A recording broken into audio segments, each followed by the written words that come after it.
And we welcome you to today's semifinal matchup in the 8-man championships at Zions Bank Stadium in Harriman, Utah. The Altamont Longhorns and the Monticello Buckaroos as our opening kickoff's underway, and it's muffed by the Buckaroos back inside the 20-yard line, and then nearly breaking out to the outside as the kick return man for Monticello gets to the 25. My name's Tanner Wilkinson. I'll be your lead play-by-play man this afternoon. Rhett Jackson joining me up in the booth. Used to call your nephew Shotgun in high school. Maybe we'll call you Shotgun for today. I like it. So, Rhett, fun to be back with you. Fun to have some 8-man football again. You and I really enjoyed these games last year, and expecting a good one today between the Buckaroos and the Longhorns. Yep, and of course the Buckaroos played for the 8-player championship last year, and here they're back in the semifinals.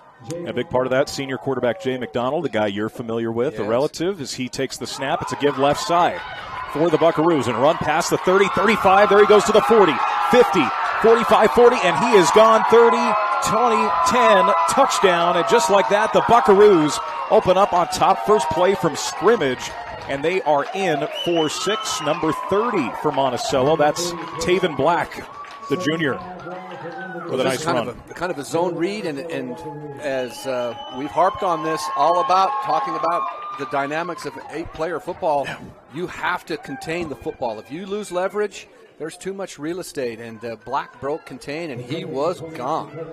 See some high-scoring games. Altamont a week ago, 92 points in their quarterfinal game. So if you like points, you're going to like 8-man if you're just joining us for the first time on an 8-man broadcast, and the extra point is good from McDonald. So with 11:41 to go here in the opening quarter, it's Monticello 0, Monticello 7, Altamont 0 on TeamHive.live, V6 Media, and KSL Sports. Special thanks to Channel V6 and these additional sponsors for making state football live coverage possible. Kings Peak Credit Union, Larson Haslam Dental in Roosevelt, Zions Bank, Chuck's Meat, Freedom Realty, Al's Food Town, and Gateway Sinclair in Duchesne.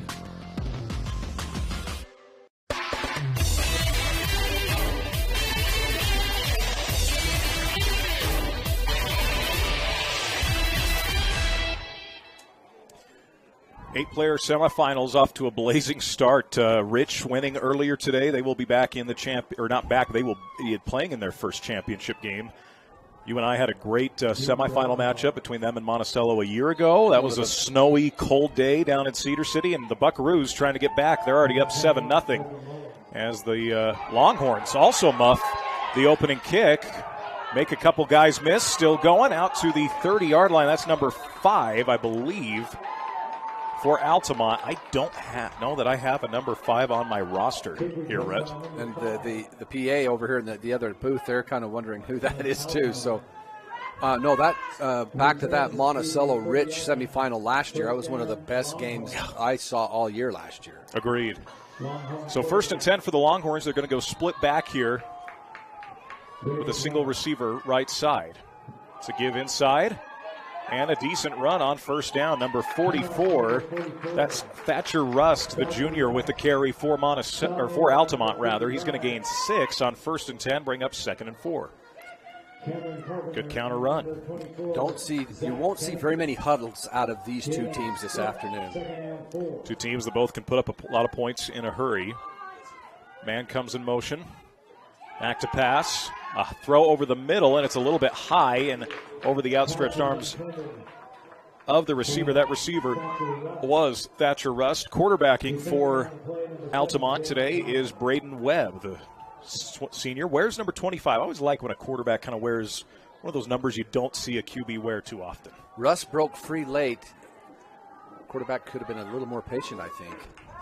Quick hitter to the outside, complete to his big tight end. That's Grayson Panis, kind of a hybrid tight end wide receiver in this 8-player look offense, as it's a first down for Altamont. First down for either team of this game because Monticello scored on their first play. We got 1st and 10 for the Longhorns.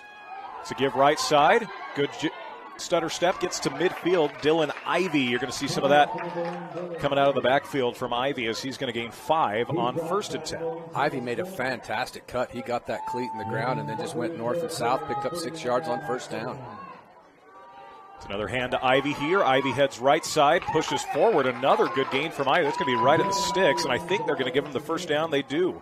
Moving the chains again. How about Dylan Ivy with a quick start coming over from some of those slot positions?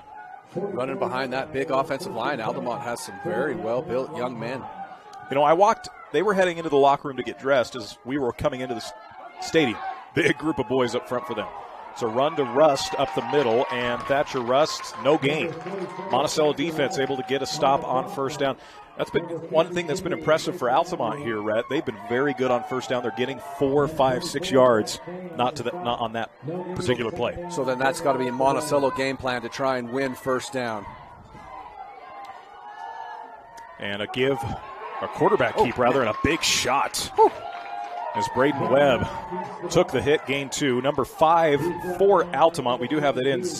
Xavier Harward is the name. So we appreciate Robert Lovell, always behind the scenes getting us that information we need. So multitasking. That's right. We won't forget Xavier Harward. The snap goes to Webb. Webb back to pass, pumps, fires over the middle, has a man just over the outstretched arms of Dylan Ivy. Now a fourth down situation here for the Altamont Longhorns. Good jersey looks today from both teams. All black for Monticello, got that orange trim.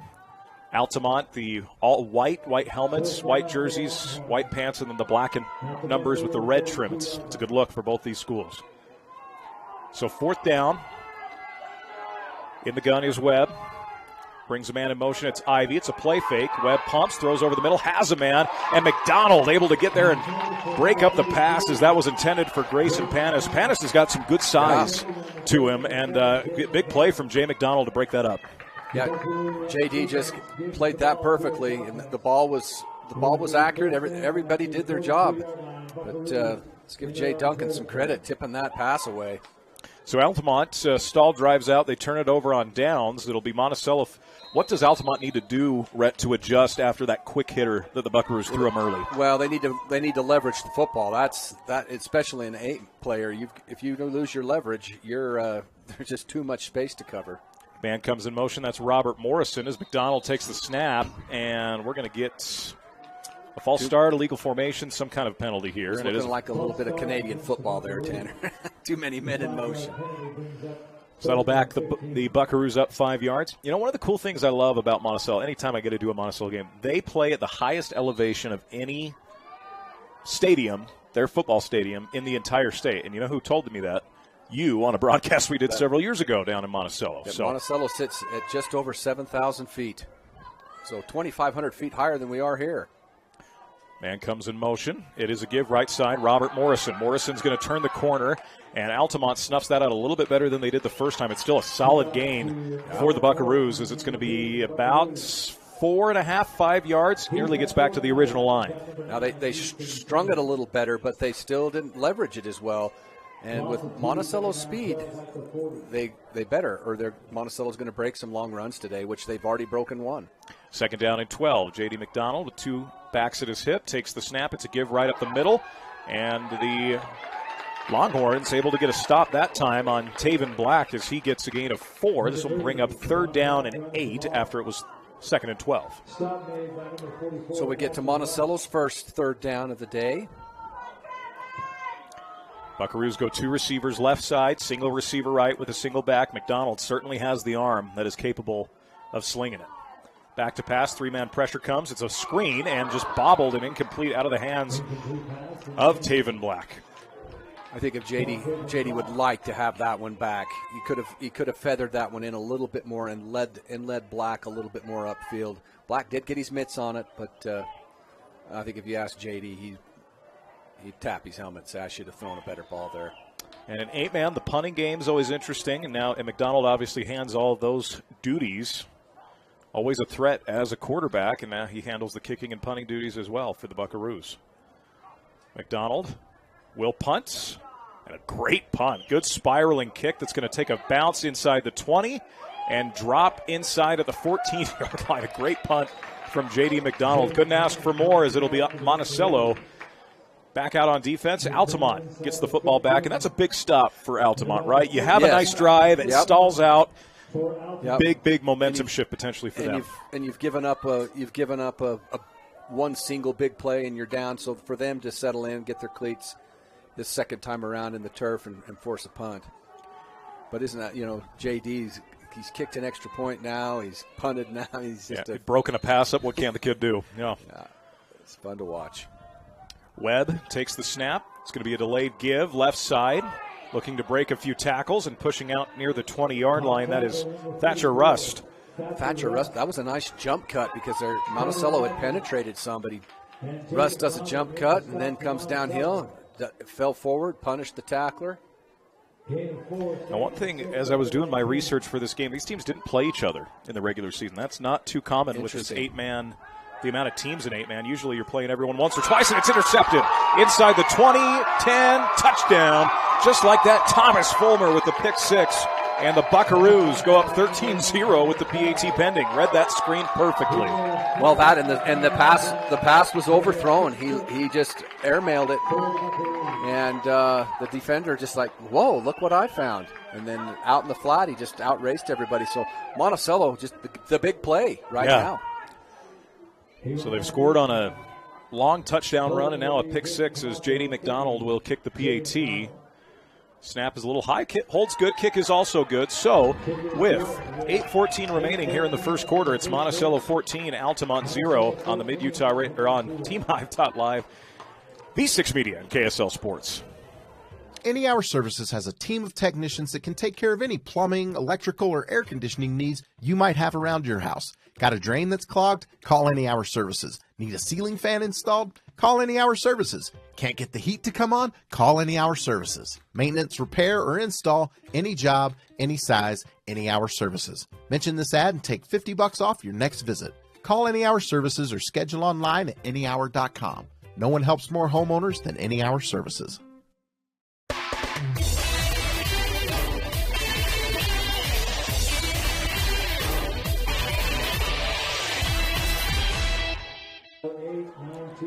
And we welcome you back on in. Monticello leads Altamont 14-0 now after the pick six for the Buckaroos. And we were just talking, Altamont might have a little bit more momentum. They had played a great defensive series, Rhett. Can't cough the football up like that. We talk about open spaces. Defensive turnovers, you can't have very many of those in 8-man because there is a lot of room to return those puppies. Right, you're down 3 players from 11 person in football, and so turnovers they're big in any type of football game, but in this situation they're magnified. Ball returned by Colton Mullins on the left side, gets to the 25, stacked up at about the 27, where it'll be 1st and 10 for the Longhorns of Altamont. Two of the more rural places you can go in the state between Monticello and Altamont, and glad to see that they get to meet here in the big city. Beautiful view that we've got, by the way, folks, here at Zions Bank Stadium. Beautiful facility. Yeah, they have done a great job accommodating for us, being able to get us in a booth here. Snap goes to Webb. Webb steps up, throws that screen again high. It seems like Webb maybe there's jitters, not sure what the situation is, but there have been some high passes overly early. Juiced. Yeah. And he's lucky because if there would have been a flat defender, that would have been another pick six. So maybe the best way to calm your quarterback down is to rely on your offensive line and Rust, he's a big back, and run the ball a little bit. 2nd down and 10, Webb going to try to run it himself and is just snuffed out extremely quickly inside, trying to get a number there. That's number 52 for the Monticello Buckaroos coming up with that play. Mason Atwood, that was a name we called a lot during the tournament a year ago. He is a terrific defensive end. And now a timeout on the field. I believe Altamont calling it. We'll take it as well on TeamHive.live with Channel V6 and KSL Sports.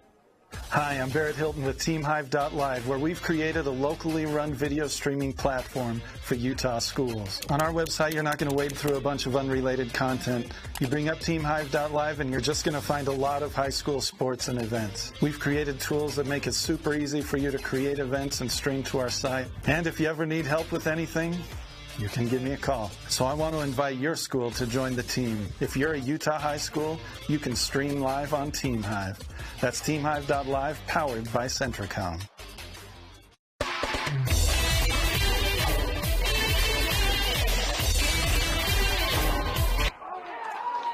And falling forward for a minimal gain, the Monticello defense holding strong again as Webb kept it. Got a few yards. It's now 4th down and 9 to go. Monticello sending someone back deep to return the punt.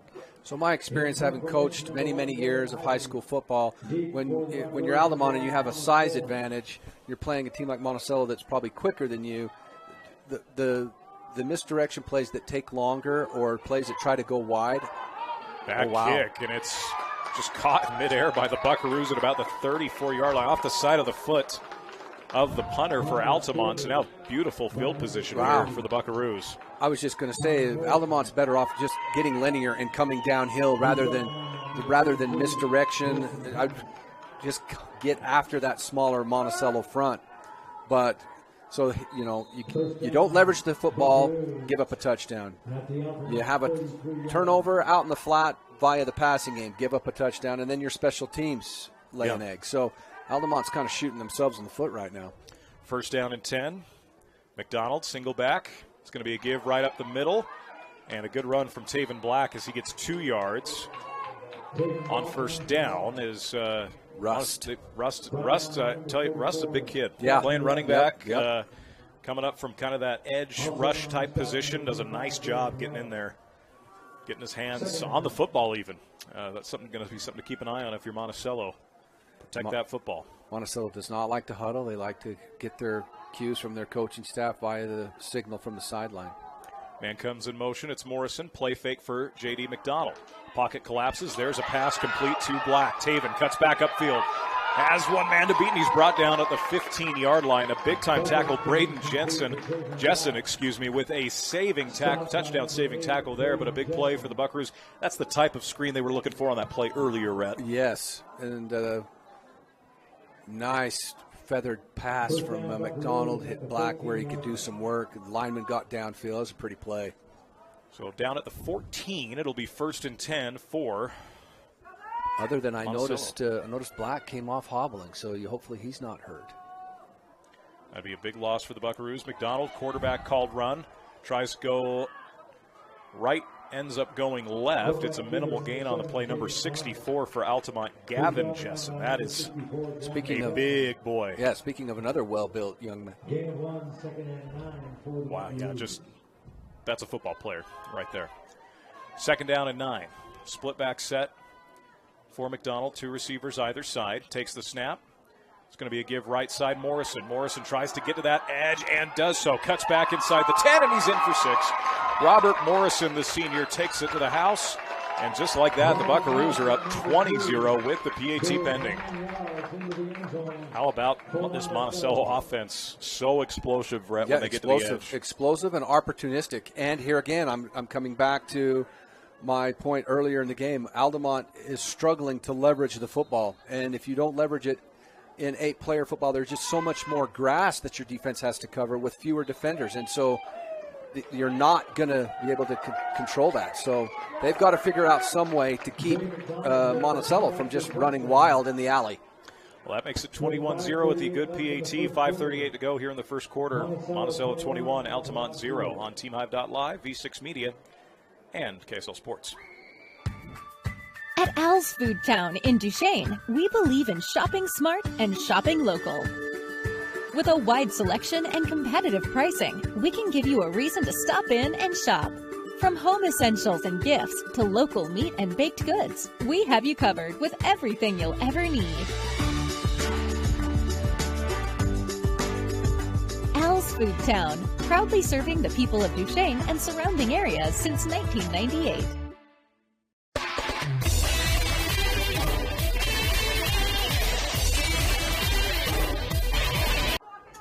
And we welcome you back in. Monticello leading Altamont 21-0.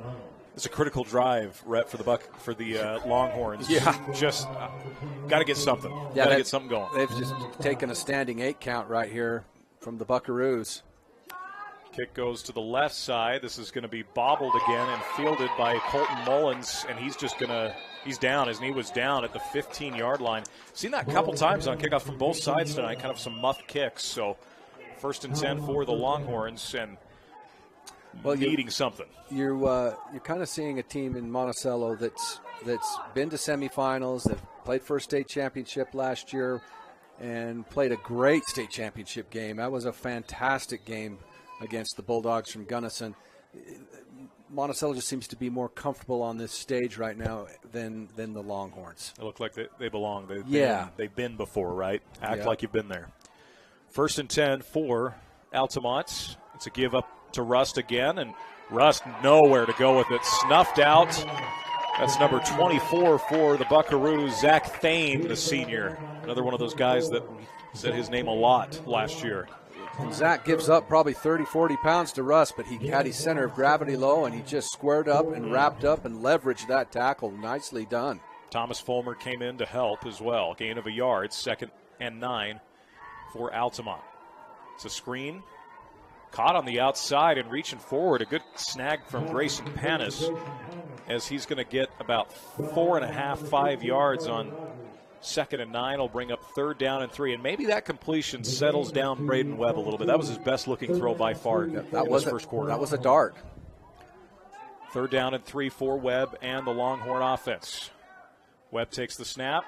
It's a design roll right. Going to flick it and just high again, intended for Panis. And 4th down coming up for the Longhorns. Anything that's been a little bit down the field or that he's had to lob, Rhett just lobbed it a little too much. Yeah, it's just flying on him. So generally what that means in mechanics is that his elbow is too low. And so he's kind of launching it rather than getting that elbow up and throwing and getting it leveled off. 4th down and 3. They are going to go for it down 21, and the pass is bobbled but caught. And I think that's going to be enough for a 1st down. And it is. What a snag. A potential game-changing snag from Dylan Ivey. Talk about bronze onions there. That was deep in your territory, and maybe they just thought, hey, we've got to make something happen. And they did. So kudos to them. That's a big play. 1st down and 10 from the 26-yard line. Snap goes, counter. Give to Ivy. Ivy snuffed out quickly. It's a short gain of 2 on the play.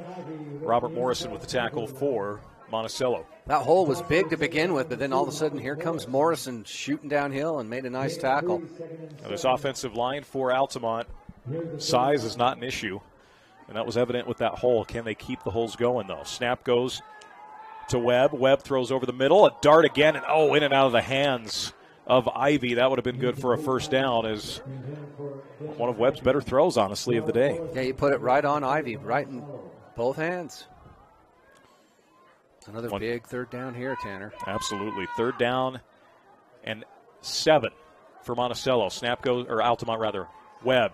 Pressure, nowhere to go. Throws the ball up in the air, and they're going to rule that an incomplete pass.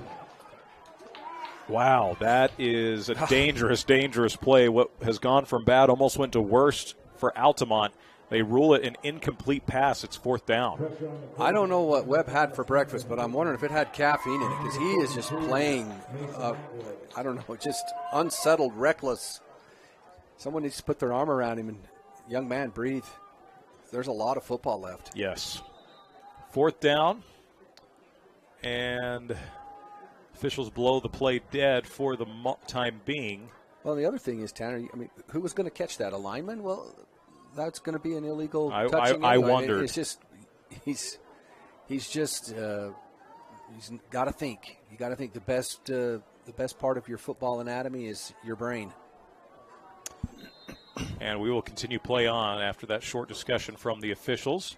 Snap is good. Kick is much better than the last one, as Monticello did not send anyone back there. Thomas Fulmer runs back, picks up the football at the 30, looks to trudge upfield, and just gets absolutely leveled by number 78. That is Caleb Whitbeck, the defensive tackle on special teams, laying the wood. My goodness, what a hit. And that's a perfectly legal hit. Oh, yeah, no, he made number 1. What was his name again? That is, I believe that is Thomas Fulmer. Yeah, Mr. Fulmer disappeared behind the white 78. Big hit.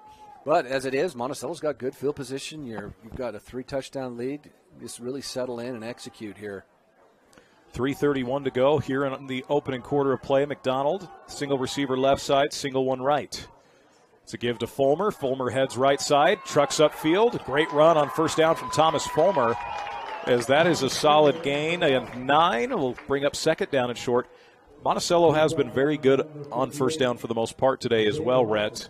As we're getting a few guys coming in from the side. Oh, no, just moving a few pieces over to the left side.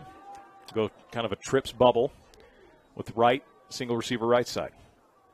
On second and short, McDonald gets rid of the screen quickly, and it just right into the turf, trying to get that to Robert Morrison. It falls incomplete. Well, McDonald knows he's got to get that out quick, but needs to take just a little bit more time and get it laced. But so a big third down here. You got third and short, and we still have not seen Taven Black check in as he's fevering that ankle on the sideline. And he's tried to run it off, but there's definitely a hitch in his giddy-up. Yeah. That really hurts their running game. Scored the game's opening touchdown. Third down and short for Monticello. Go with kind of an I formation here, and now the Buckaroos are going to take a timeout with 3:03 to go in the opening quarter. You're watching on TeamHive.live, V6 Media, and KSLSports.com. At UCCU, we'll provide you with a low-rate line of credit that makes it easy to access the equity in your home with no fees or closing costs. Simply complete an application on your phone or computer and select the low-rate option you prefer. And then sit back and enjoy the peace of mind that comes from knowing you have a low-rate line of credit. Ready for whatever life throws at you. To learn more or start your application, visit uccu.com or stop by any branch.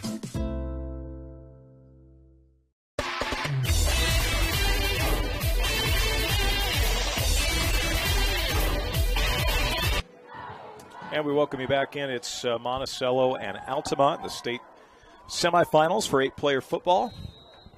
Third down and short. And an I formation.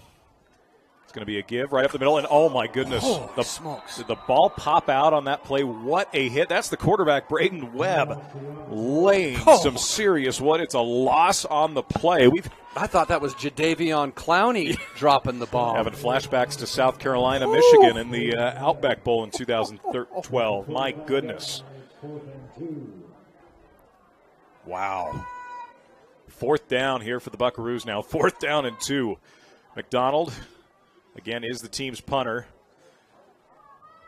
There is nobody out back deep for Altamont. And it is going to be a pass play. J.D. McDonald running for his life, runs right now, steps up, tries to cut back upfield, tries to get to the sideline, and he will scamper out of bounds. The wheels of J.D. McDonald move the sticks for the Buckaroos. What a play from the quarterback.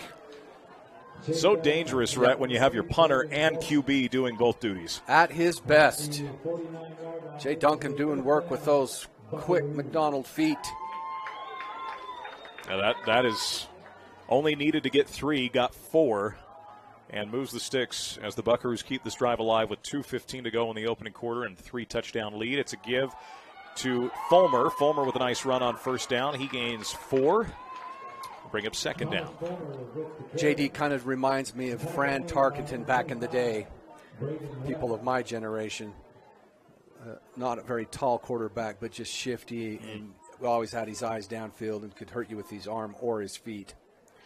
Second down and 6. Split back set here for McDonald. Sends that man in motion. Snaps good. Handoff once again to Fulmer. Fulmer tries shedding the tackle and gets about 2.5, 3 yards. Will bring up third down, and we're going to call it 3 to go for Monticello. Fulmer's kind of become that, I don't want to necessarily call him a bell cow back, but he's certainly taken a majority of the reps, Rhett, at that running back position with Black out. Black continuing to run that off. Try to run that off. Got a single receiver high. I formation. Minute 13 to go in the opening period. It's a pitch outside Morrison. Morrison tries to set that edge. Does. Cuts back upfield at the 40. 30, 25, 20. Stays in bounds inside the 15. Oh, they're going to mark him out of bounds at the 19-yard line. They say Robert Morrison stepped out of bounds. Another big run to the edge for Monticello. And there again, the operative word there, Tanner, is the edge. And Altamont losing contain of the football again. That has been an issue in this first quarter, a big part of why The Buckaroos have a 21-0 lead. We'll go with that trips formation to the left with a single receiver right for J.D. McDonald. As he awaits the snap. Takes it. Pumps. Scampers to his left. McDonald just going to keep it and still staying on his feet. Tries to head for the sideline. It's not going to be much of anything there. In fact, it's going to be a short loss on the play for Monticello. There just was no room for McDonald to go. And he's so used to making plays and ending up, creating lemonade out of lemons. But that time he would have been better off. He was outside the pocket. He just needed to flick his wrist and get the ball out of bounds and live to fight another day instead of taking the negative play. And another injury for the Buckaroos. One of their offensive linemen just headed towards the sideline. So we got 2nd and long here. And it's a give. Black is back in the game, lowers the shoulder and gets down inside. That is not Black. My apologies. Trying to get that number. 32. 32 with the carry for the Monticello Buckaroos. I saw the 3. That's Landon Shumway, the sophomore, with the carry. Nothing like a San Juan County last name is Shumway, right? Very much so. Very much so. Shumway, Black, red. I mean, this hole in the rock stock. You love it. Absolutely. That ends the first quarter. It's Monticello 21, Altamont 0 on TeamHive.live, V6 Media, and KSLSports.com. This school year will be different. This year, I'll do my assignments on time. I will listen to my teacher. I solemnly swear. I won't eat any glue. I'll do my homework every night. Every night. Research? No problem. School, I got this. This year will be different. Visit Centricom.com to power your education with the best internet experience. Everyone succeeds with School to the Power of Centricom. The leaves are changing, temperatures are dropping, and the holiday season is just around the corner. Strata Networks wants to help you celebrate with family and friends. From now until the end of November, you have a chance to enter and win one of 9 $200 grocery gift cards. Just enter your number at stratanetworks.com/thanksgiveaway and complete the survey sent through text message. It's simple. Don't miss your chance to win $200. Strata Networks. We connect lives.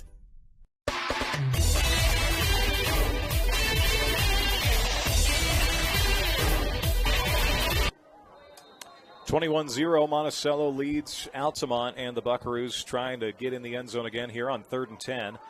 McDonald, complete pass out to Morris. Morris turns the corner again and is gone. Robert Morrison with a terrific play. I'm thinking Robert Morris, the great linebacker at BYU. No, that's Robert Morrison taking it in 4-6. Very well designed, conceived play from the formation to the execution. They were in a bunch formation. They used the number 3 receiver to crack the end to get McDonald out on the edge with the run pass option. The flat, Morrison's too fast.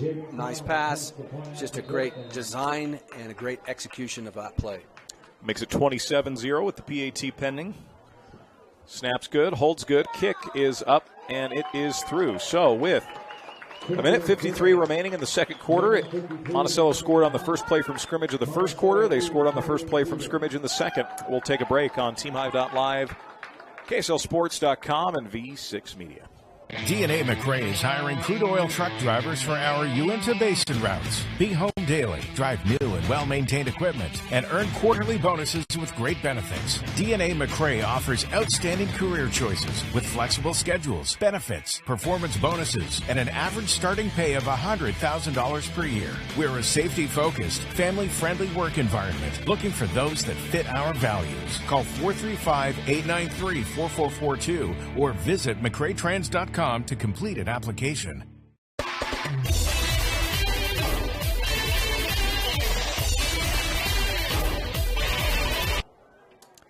Monticello 28, Altamont 0. Kickoff coming here for the Buckaroos, and Monticello's speed has been certainly a factor. I think that's an understatement at this point of the game. We're at just hitting that outside. Every single touchdown they've scored has come up the edge. And in 8-player football, I'd rather be fast than big. Agreed. Ball, another muffed kick return. This one going to be from Braden Jessen as he gets out past the 20 down to the 23-yard line. 24 is where it is officially marked. 1st and 10 for the Altamont Longhorns, needing to get something going. Looked good on that opening drive. It stalls out, and they have just not been able to get much of anything. Converted the 1 4th down, and then ultimately had to punt it again. So, well, and here again, I just think if you have the size and strength advantage, that getting north and south, and in this case south, rather than trying to beat Monticello to the edge, they're too fast for that. You just need to get on them and come downhill. Waiting the snap. It's a design quarterback rollout for Webb. Webb keeps it, decides to head upfield and just nowhere to go. Morrison is there along with Carter Rogers, the junior. It's a gain of 1. Second and long. Not that that's a bad play, Tanner, but Monticello's too fast. Yeah, you're trying to run a play to the defense's strength. So to me, I'd rather have Webb coming straight downhill behind some blockers. Oh, we saw the hit he laid as a middle linebacker. You think he'd like to do that as the quarterback here? And now we got a penalty. Only had 1 penalty in that opening quarter. And now this is going to be a false start on the Longhorns. 2nd and 9 becomes 2nd down and 14. And I just get the feeling that Altamont's a much better team than they've demonstrated through Agreed. this first quarter. You scored 93 points at any level at any game. Yeah. And then I give Monticello a ton of credit, but Altamont just needs to settle down and play better football. Play fake, a bubble screen high, and once again just overthrown. And out there defending for the Buckaroos, that's number 24, Zach Thane. Read that screen pass well. It was overthrown, intended for Dylan Ivey. Well, they're again out in space. The Monticello has the advantage at every position. Yeah. They're quick as far as speed. Agreed. We got 11:09 to go here in quarter number 2. 3rd down and long for the Longhorns. Webb takes the snap, back to throw, loads up, fires it long again, overthrows his target, Grayson Panis. Panis has that size, so I get why you throw kind of a 50-50 ball to him, but again, that's out in space. It's where Monticello is going to excel, and it's overthrown again.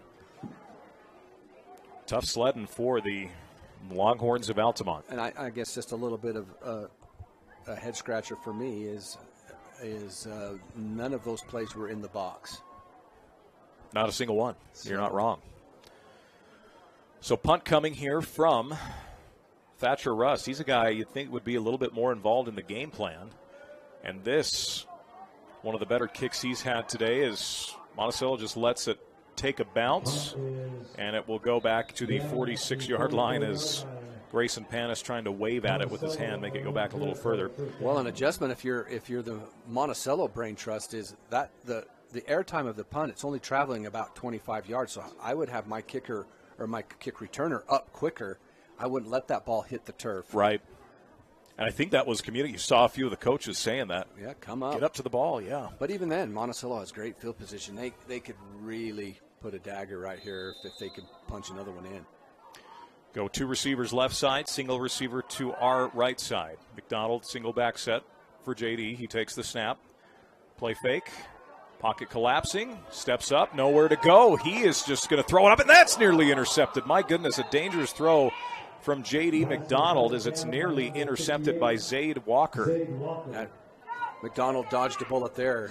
Now, I think number 5 was in the area, so I think he saw him, but he didn't realize that number 58, the middle linebacker, was, and that could have been a disaster for Monticello, and Altamont could have got right back in this game. 10:43 left in the opening half of play. Split back set here for McDonald. JD takes the snap.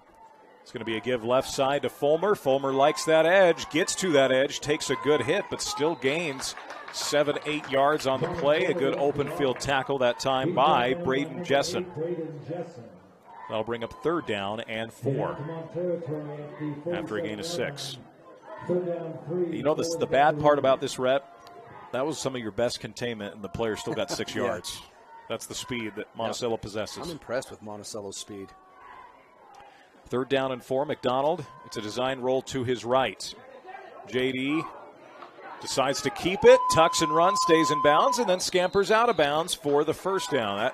You mentioned it, at his best. That was JD McDonald. As soon as he knew he made the first man miss, he knew he could get And the that's sticks why, and then some. That's why that Sandlot mentality, and the percentages are in his favor. But that's why sometimes he might do something a little risky, like a couple of plays before. But you have to take that the good with sometimes the dangerous, because this was a prime example of what he can do. First down and 10 for McDonald. He's going to take the snap. It's going to be a give left side. And another run for the sophomore. Minimal gain on that by number 32, Landon Shumway. And they'll say no gain. Not to be too sentimental, but JD's got 3 other cousins that are all close within a year. One a couple year older, and those boys were a lot of fun to watch. Family get-together. JD's he's good at what he does.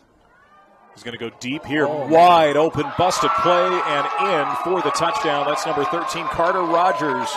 Roger that, as he gives a 34-0 lead to the Buckaroos. Oh, and guess what?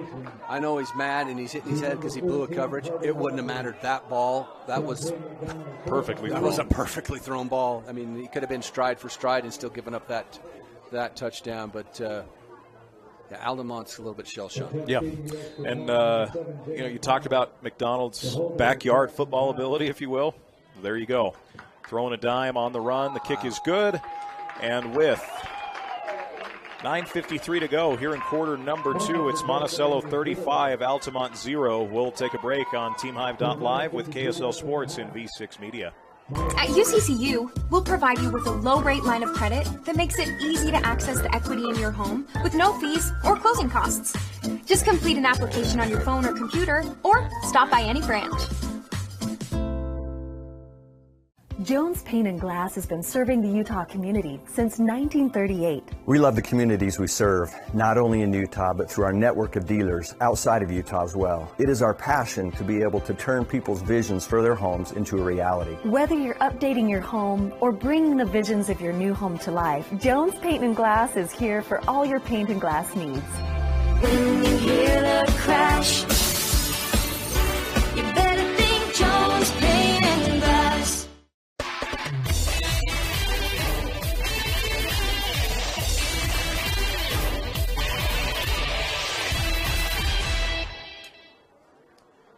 Well, we are sitting at a 35-0 lead for Monticello, 9:53 to go. And, Rhett, we talked about this earlier. Monticello's been in this position before, and they look like it. Yes. They look like a team that's familiar with playing at these neutral fields as the kick is muffed again, just fell upon on the 33 by Panis. And Altamont with a chance once again to get on the board.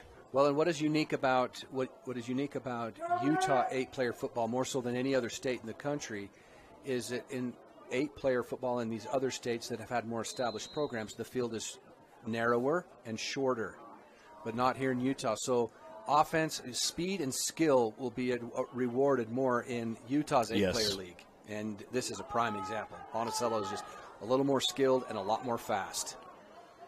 Give to Rust, left side. Rust running, and looked like he had a lot of room, and that gap was closed extremely quick.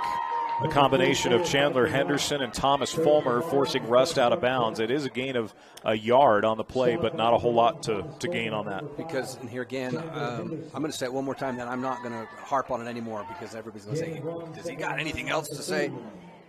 They can't outrun Monticello to the edge.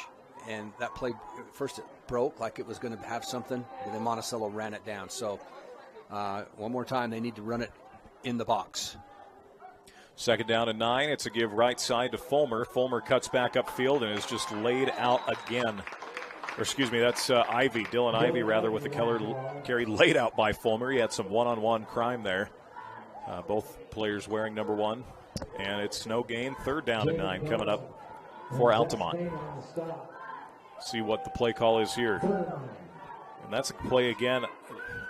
Trying to kind of get to that outside, cut back up, but not a whole lot to Sledden. 2 receivers either side here for Braden Webb. Webb takes the snap. Pocket collapses quickly. He lofts it. Receiver just falls down. And I don't think that was going to be a catchable ball anyway, Rhett. That falls incomplete. Fourth down now for the Longhorns. Yeah, and I'm not, from our vantage point of view, you're wondering, okay, who exactly was he trying to throw to? But Monticello's just come right out, and they've just really thrown a bomb here. And I think everybody's a little bit surprised at their explosiveness. Snap is good. Kick takes a bounce. And once again, Monticello a little bit further back, but it'll be fielded at the 47. This one doesn't go quite as far as the last. So the Buckaroos take over again here with 8:24 to go. Going to be interesting, Rhett. At this point, sometimes a little difficult when you're down this much in a game, but there's always pride. There's always live rep if you're a senior. Yeah. Pride, right? It's your last chance to do some of these things on this field with your brothers. And if you're a younger underclassman, you want to prove, hey, let's get better today so we can translate this over into the next season. Well, you got to think, well, if we could get a couple of scores and climb back into this game with 8-player football, you can score a lot of points in a hurry. The give is to Morrison. I got a different quarterback in there. I believe that's Jackson Keys in at quarterback. And you kind of wonder, is J.D. McDonald's afternoon done? As I'm not even seeing J.D. on the side. Oh, there he is, yeah. Putting some gloves on. Maybe he's going to play some receiver, yeah. More Sandlot football. There you go.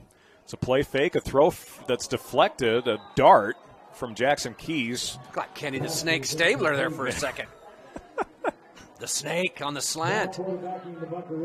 And a big PBU for Altamont. It's now third down as McDonald's going to come back into the football game. But, yeah, he's not coming in as a quarterback here. He's got the gloves on, wanting to play some receiver, and he is going to be in that slot.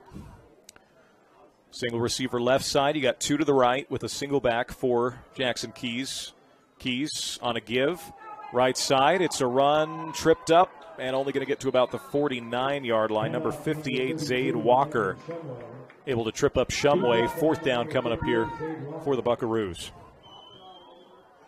McDonald came in motion that time, was the disguise man. And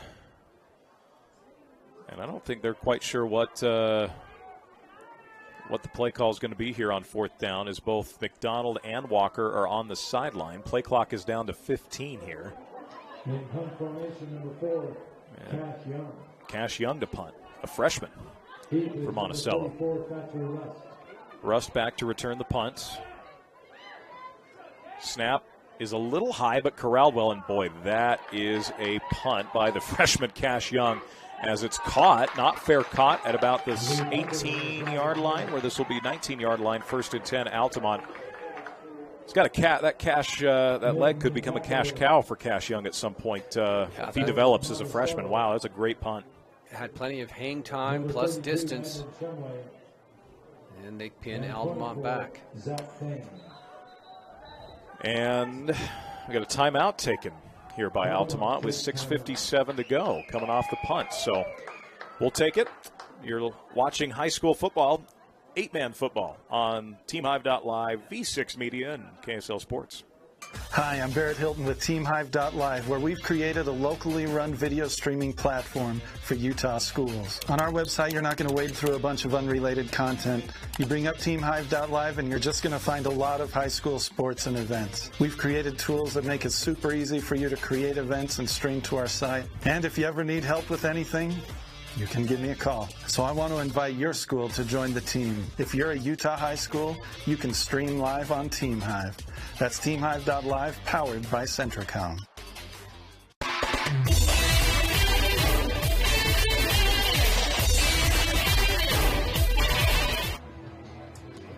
And we welcome you back on in. It's 35-0 Monticello. Altamont able to get a stop there, Rhett. And they will try and, again, get something going here.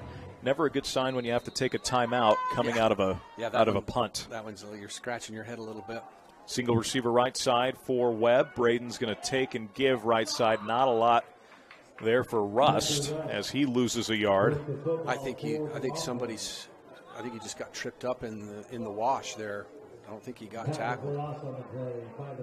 So that'll bring up 2nd down and 11 for Monticello.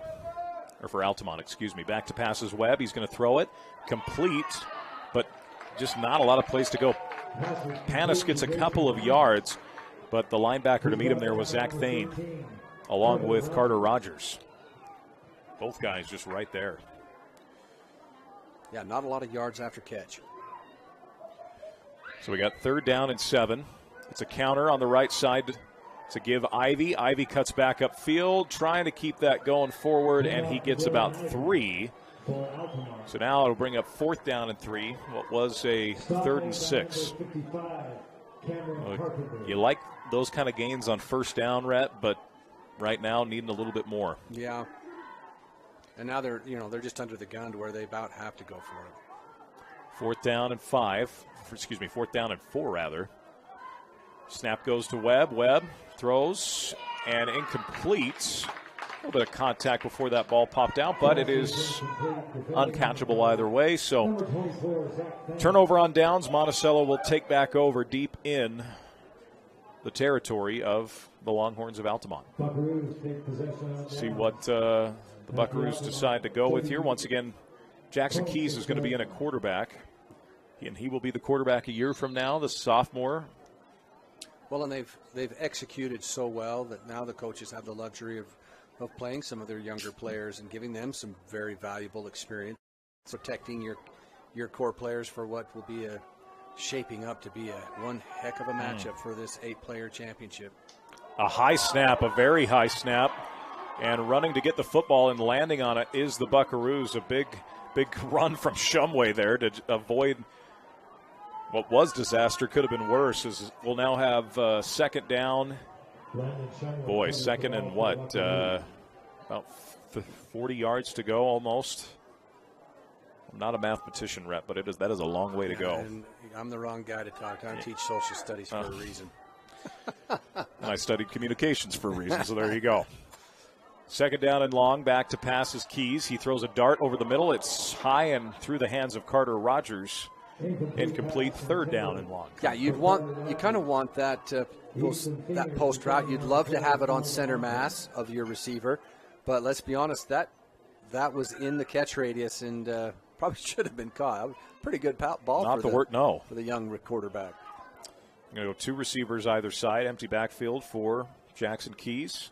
Takes that snap, loads up. That slants there again, and that one was a little bit higher than the last one as it's out of the paws of Rogers. 4th down, and Monticello will punt this thing away with 4:56 to go in the half. Again, if you're just joining us, it has been all Monticello. J.D. McDonald improvising, doing a little bit of everything. The defense has been great, forcing a couple turnovers. Black's 70-something yard run to start the game. Whoa. Another bad snap. Picked up and just nowhere to go with it. Still on his feet, dragged down at the 29. So I'll tell you what, for where that drive started, at the 26 of Altamont, they're now going to get it at the 28. I do see a penalty flag there on the far hash, about the 47-yard line. You are correct. We'll see. From eye center glasses. Let's give them. There you go. There you go. Yeah, absolutely. Oh, and a roughing the kicker penalty, which it's a live ball at that point. I'm not sure. I'm not sure I quite understand that. So, are they saying when he jumped on the bad snap that someone landed on him late? Is that what? I'm not sure, but because it's a dead ball. Look at our replay here. Okay, so the bad snap, it's bobbled, picks it up. At that point, he's live. He's running, tackled. Well, and they threw it, as you mentioned, out of the 47. Okay. Yeah, okay. I'm not 100% on that one. So it's a fresh set of downs for Monticello at the 36. Altamont just continues to self-inflict.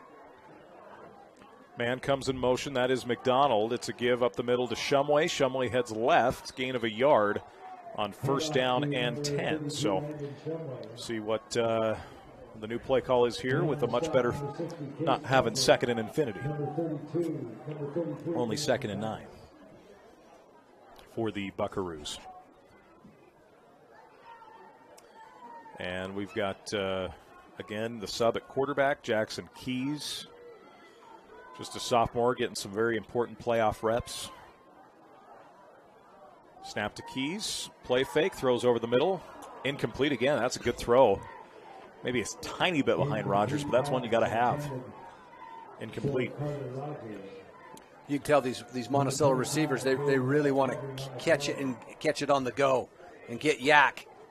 And so they're trying to make these outside the radius catch rather than maybe just the sure slide or whatever. But that's just the way that's their mentality. Keys throws, and just behind the receiver intended for Zach Thane. 4th down once again coming up here for the Buckaroos. And, another reason I like Altamont or Monticello subbing out some guys, you want to keep your playbook fresh for next week too, right? Maybe not give anything to Rich. Sure. That they can use potentially. 4th down and 9. And those two teams, they met earlier, and Rich in a one-possession game. Very close game. Rich won in a one-possession game last year too and lost in the playoffs. Now that one, incomplete pass. Absolutely has to be. You got to be caught. Yeah, Zach Thane had it for a moment. Defending on the play was Dylan Ivey. Got just enough contact, and give some credit. Case Sorensen got in and gave a little pressure on the quarterback. Even if he catches it, I think he's tackled short. Yeah. Turnover on downs. It'll be Monticello taken back over, or Altamont, taken back over with 3:57 to play. Snap. Throw. And the receiver's not even looking at that point. Ashton, 2, guarded by Robert Morrison. One of the better throws of the day, in my opinion, from Webb. The receiver's just not even looking at it. It ends up hitting. Well, I didn't realize it hit Morrison in the helmet, but that is where it goes. Morrison's coverage was spot on there. 2nd down and 10. Webb bobbles it. Steps up. Pressure's coming in. Webb's got to head to his left. A good block on the outside, and Webb's got some space out of the 50. Gets taken down to the 40-yard line. A great run from Webb, and then a flag's going to come in late here. I think this is going to be some kind of a blindside block. Yeah, peel back on 9. Easton Thiener likely going to get flagged for it here. And where it is a spot foul, I still think that's going to be enough for a first down, Rhett. They're just not going to get it nearly as far downfield after a great run from Braden Webb. We'll see what the call is here from the.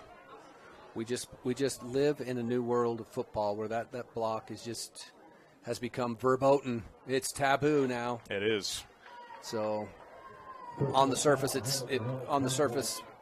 as far as the physical hierarchy, it wasn't much of one. Right. But by the letter of the law, they're just absolutely trying to get that block taken out of football. And that is right at the sticks from where they moved. So it should be 1st down and 10 either way. The officials are going to have a conversation about this, and they do say 1st down. There you go. So that does move the sticks either way for the Altamont Longhorns. With 3:41 to go here in the first half. Braden Webb takes the snap. Surveys, going to fire. Incomplete. Behind the intended receiver, trying to get that to Panis. 2nd and 10. And that just has a part of the field has just not been there today for Altamont. So we'll get 2nd and 10 for Altamont. And goes in motion. It's Russ.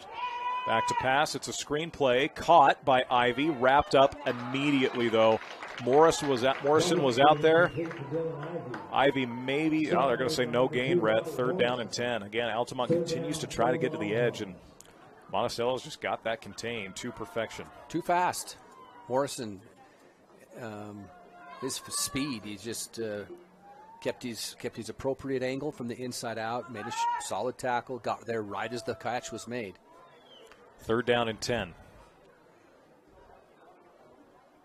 For Webb. Webb takes the snap, surveys, throws a dart over the middle, in and out of the hands. That was not going to be enough for much of anything anyways. He tried to get it to Rust as that falls incomplete. 4th down and 10. And just the tough sledding continues for Altamont. And now I think we're going to get a timeout here. Altamont will use their last timeout of the half. We'll take one as well on TeamHive.live with V6 Media and KSL Sports. Feeling hurt? uncomfortable standing, walking, or running?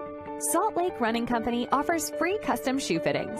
With an assortment of functional footwear and inserts, we've got solutions to help you have your best workout, work day, or work escape.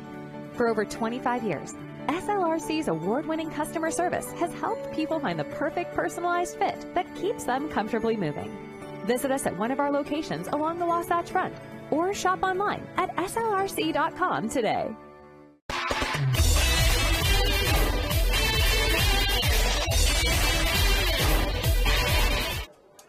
35-0, Monticello leads Altamont. Well, at this point of the game, Rhett, with 2:51 to go in the second quarter, what do you talk about right now with Altamont? What are you trying to accomplish here? Well, from the previous play calling, I'm not quite sure. They're attacking Monticello, in my opinion, in kind of a way that doesn't play to their strengths. So I think you've got to at least get a pass downfield past the sticks. And now we got a false start. So now 4th and 10 becomes 4th and 15 with 2:51 to go. So that'll back the Longhorns up. We're about an hour into the game at this point in terms of real time. Of course, we'll see what...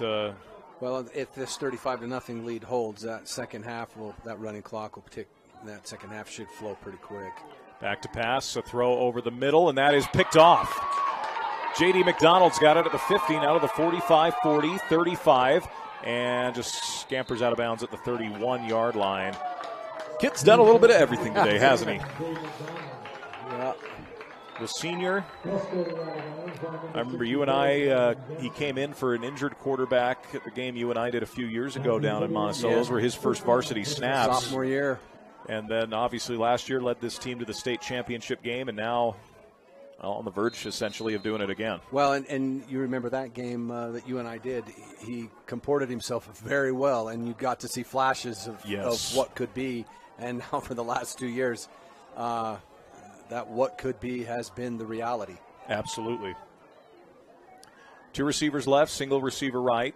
Snap's going to go to Keys. Keys give left side Shumway. Shumway's trying to hit that edge, and that was snuffed out very well by Altamont. That's the first time. That's the first time in the first half that Altamont's had the appropriate leverage for those outside plays. Grayson Panis, along with Case Farnsworth, both over there getting that tackle. You also had Braden Webb at that linebacker spot. 2nd down and 12 coming up. Will be interesting to see what kind of adjustments both teams really make at halftime. Simply, you have the running clock. Monticello's going to want to get a few more of these key younger kids in the game as we're now officially under 2 minutes. And it's a direct quarterback run from Keys, and he's stuffed after getting a couple. Braden Webb. And you notice, though, when Monticello tries to run inside the box, it's kind of tough sledding for them because of Altamont's size and strength. Where Altamont has struggled and where Monticello's made a living offensively is out on the edges where they can use their speed. 100%. 3rd down and 10. Clock winding here at 1:30 to go in the first half as Keys returns to the huddle. Huddle breaks with 10 on the play clock. 2 receivers right, single receiver left with the back for Keys. Play clock down to 3. Snap is good with 2. It's a give to Shumway, and the ball pops loose and then picked up on the outside by, I believe, Zach Thane was right there to scoop that up. Oh, excuse me, that's number 52 for Monticello, Mason Atwood. We called Mason's name a lot on defense. He doesn't get a lot of touches offensively. So now 4th down and 11, and that's because he's a lineman. So always got to give some credit to the boys up front. Not much happens in football without action at the line of scrimmage. Well, I'm decked out in BYU gear. You can ask me how that's going for the Cougars this season. Boy. Example A. Want to talk? I'm still not quite sure why either. I mean, I tell you. It's kind of a riddle, isn't it? You got a 1st-round draft pick on that offensive line, and they just can't seem to figure it out. And now Monticello takes a timeout with 21 seconds left. We'll keep it here, Rhett. Got some more great games coming up later today. Your alma mater. Oh, yeah. Kanab and Beaver. We were together the night they played in the regular season. I believe that was we were doing Gunnison North Summit. Yep. Cowboys would like to change the tide based on how that went in the regular season.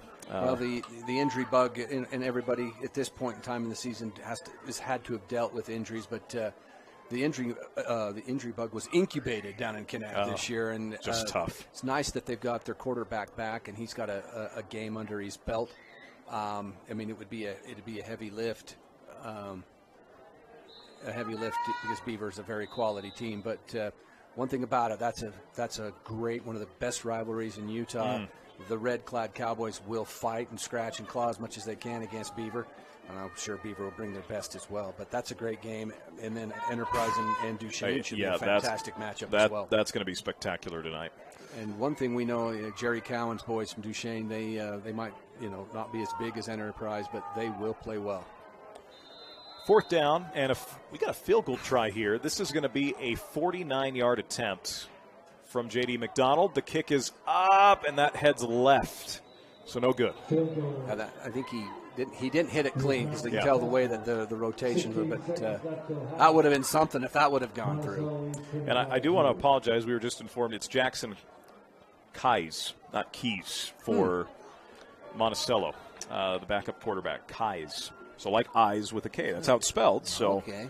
It's all, but that's what we were just informed. So apologies to his family. Keys. A unique pronunciation. I'm with you, Tanner. It would have been Keys to me, but we'll make it Keys for them. 1st down at 10 from the 20-yard line. Now, as any kick, it's essentially a touchback. And here you just got to be careful. The last thing you want to do is do something in the air game. Exactly, that's what I would do. Regroup, get into halftime. Yep. Last thing you want to do is throw one and have it picked and go into halftime down 42-0. That is your first half. Monticello leads Altamont 35-0. We'll be taking a break. Be back on TeamHive.live with V6 Media and KSLSports.com. Kings Peak is the tallest mountain in Utah, standing at 13,528 feet. It's located right here in Duchesne County. We at Kings Peak Credit Union want to help you reach your highest financial point. We have been proudly serving our community since 1955 by providing quality services, loans, and tools to build a dependable future. Our dedication to Duchesne County and the surrounding areas lets us lift our members and the residents here to new heights. Kings Peak Credit Union is here to help with your next financial adventure. This school year will be different. This year, I'll do my assignments on time. I will listen to my teacher. I solemnly swear. I won't eat any glue. I'll do my homework every night. Every night. Research? No problem. School? I got this. This year will be different. Visit Centricom.com to power your education with the best internet experience. Everyone succeeds with School to the Power of Centricom. Earning your degree doesn't have to be complex. USU Uinta Basin lets you stay close to home and save money. As an Aggie, you'll have access to a personalized education with student support from faculty mentors. Let us help you achieve your goals your way. On campus, online, this is your U-State. From commercial to recreational truck accessories, Mountain Land Truck Outfitters has got what you need. Flatbeds, spray and bed liners, lifts and leveling kits, wheels and tires. Mountain Land Truck Outfitters proudly uses a brand you know and trust. And with our experienced, knowledgeable, and friendly staff, your visit here will be informative and enjoyable. Stop into our convenient location in Provo at 265 South 100 West or call 801-225-4637 to get a quote for your fleet or individual truck. Mountain Land Truck Outfitters. It's not about the miles you take when you're driving, but the milestones you see when you get to where you're going. When you graduate high school, buy your first car, get married, start a family, find your first home, and grow old together. Let each mile bring you closer to the moments that matter. L&L Motor. People you know. People who care.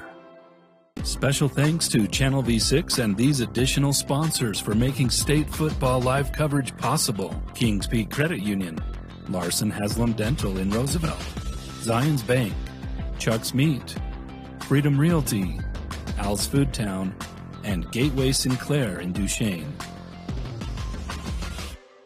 Any Hour Services has a team of technicians that can take care of any plumbing, electrical, or air conditioning needs you might have around your house. Got a drain that's clogged? Call Any Hour Services. Need a ceiling fan installed? Call Any Hour Services. Can't get the heat to come on? Call Any Hour Services. Maintenance, repair, or install, any job, any size, Any Hour Services. Mention this ad and take $50 off your next visit. Call Any Hour Services or schedule online at anyhour.com. No one helps more homeowners than Any Hour Services.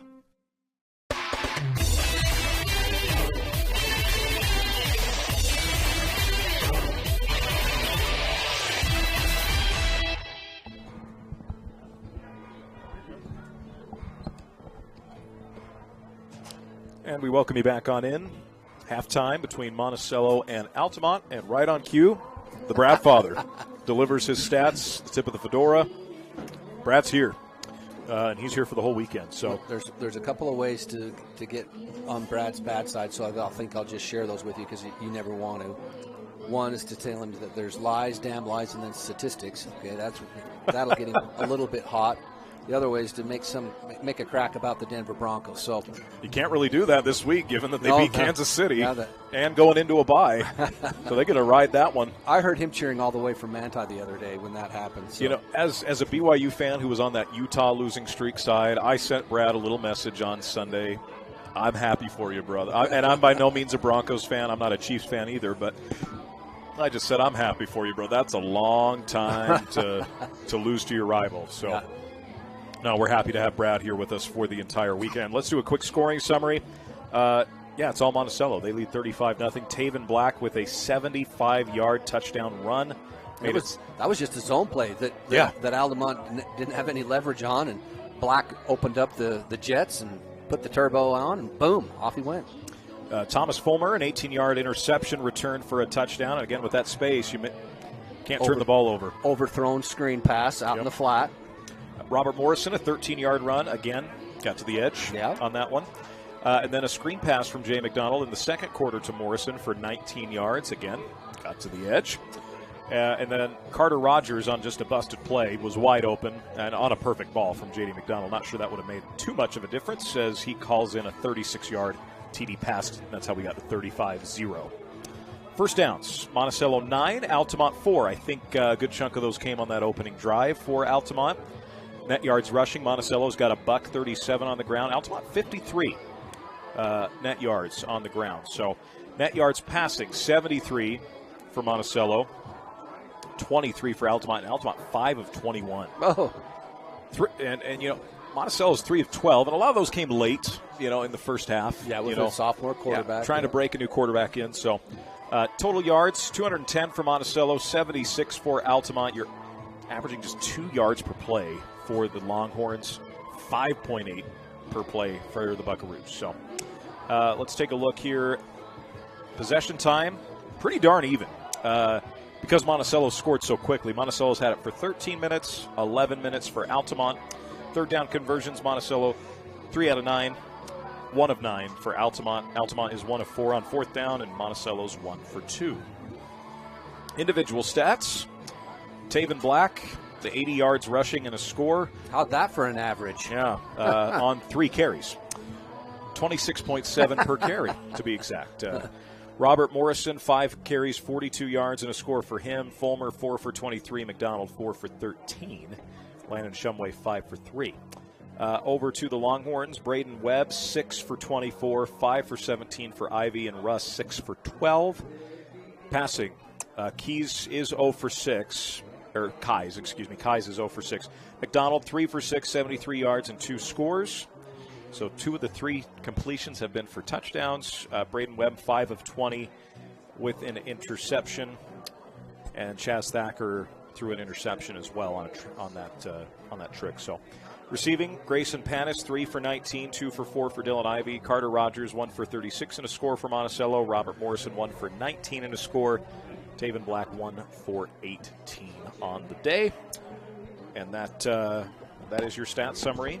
Big shout out again to Mr. Brad James for providing us with those stats. And, stats usually tell the story, Rhett, and they certainly tell it there. The 5.8 yards per play for Monticello to the 2 yards per play for Altamont. Yeah, and when you think about every 2 plays you're getting a first down, that's very efficient. And so here again, I want to give the players of Monticello all the credit because they're the ones that are executing it and making it happen.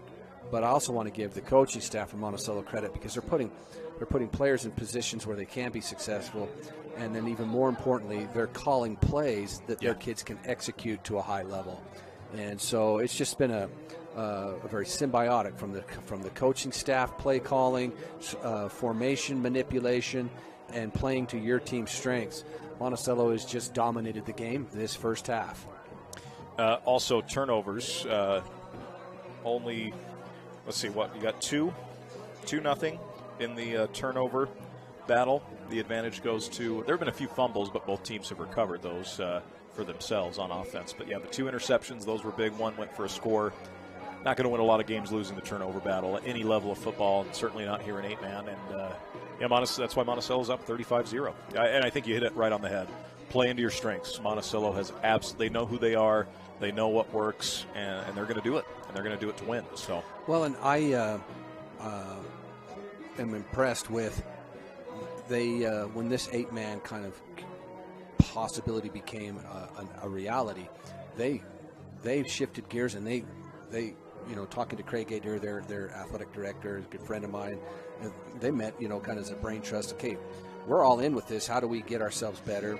And Monticello just geographically is so close to Colorado. Colorado has one of the premier 8-man classifications in all of high school sports in the United States. Yeah. They have over, I think Craig told me, 43 8-man football high schools. And because of their proximity close to the Colorado border, they go and they go schedule hard 8-man games. And they went 6-4. Yeah, I mean, you look at that. Yeah. And so they've gone all in on, and they've fine-tuned what works with 8-player football, and then also they know their personnel. You've got a kid with a good arm that can scramble and extend plays and do things out in space in J.D. McDonald. You've got kids like Morrison who can run, Black who can run. You've got wide receivers. They just play to their strengths, and they know what works in 8-man, and they know what their kids can do, and they take full advantage of these full football fields that Utah is implementing. Yeah. And it'll be interesting to see as this 8-man or 8-player, excuse me, being politically correct, which isn't one of my strengths, by the way, so I apologize. 8-player football, as it continues to grow here in Utah, maybe you'll start to see high schools start to put the actual field in. But right now, everybody's playing on regulation 11-person fields, and there is a lot of real estate to cover with 3 less defenders. And for those who maybe kind of roll their eyes at 8-player football, especially defense, it is harder. Guarantee me, ask anybody who's done both, they'll tell you 8-player football on defense is a challenge. And when you've got a team like Monticello, it can spread you out, run around, and then the quarterback can run around and make plays, kill you with his legs or his arms. They're a handful. And Altamont got, as you mentioned, they did not. This is the first time they've played this year, and they just got a taste of some bad medicine. Absolutely. We're going to take a break. When we come back, the second half will be underway. It's Monticello and Altamont in the 8-man state semifinals here at Zions Bank Stadium in Harriman, Utah. Hi, I'm Barrett Hilton with TeamHive.live, where we've created a locally run video streaming platform for Utah schools. On our website, you're not going to wade through a bunch of unrelated content. You bring up TeamHive.live and you're just going to find a lot of high school sports and events. We've created tools that make it super easy for you to create events and stream to our site. And if you ever need help with anything, you can give me a call. So I want to invite your school to join the team. If you're a Utah high school, you can stream live on TeamHive. That's TeamHive.live, powered by Centricom. At Al's Food Town in Duchesne, we believe in shopping smart and shopping local. With a wide selection and competitive pricing, we can give you a reason to stop in and shop. From home essentials and gifts to local meat and baked goods, we have you covered with everything you'll ever need. Al's Food Town, proudly serving the people of Duchesne and surrounding areas since 1998. At UCCU, we'll provide you with a low-rate line of credit that makes it easy to access the equity in your home with no fees or closing costs. Simply complete an application on your phone or computer and select the low-rate option you prefer. And then sit back and enjoy the peace of mind that comes from knowing you have a low-rate line of credit. Ready for whatever life throws at you.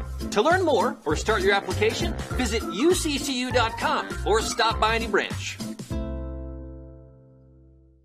This school year will be different. This year, I'll do my assignments. On time. I will listen to my teacher. I solemnly swear. I won't eat any glue. I'll do my homework every night. Every night. Research? No problem. School, I got this.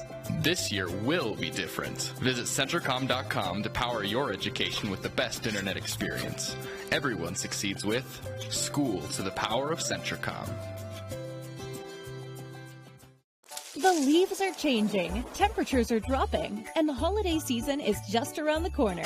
Strata Networks wants to help you celebrate with family and friends. From now until the end of November, you have a chance to enter and win one of 9 $200 grocery gift cards. Just enter your number at stratanetworks.com/thanksgiveaway and complete the survey sent through text message. It's simple. Don't miss your chance to win $200. Strata Networks. We connect lives.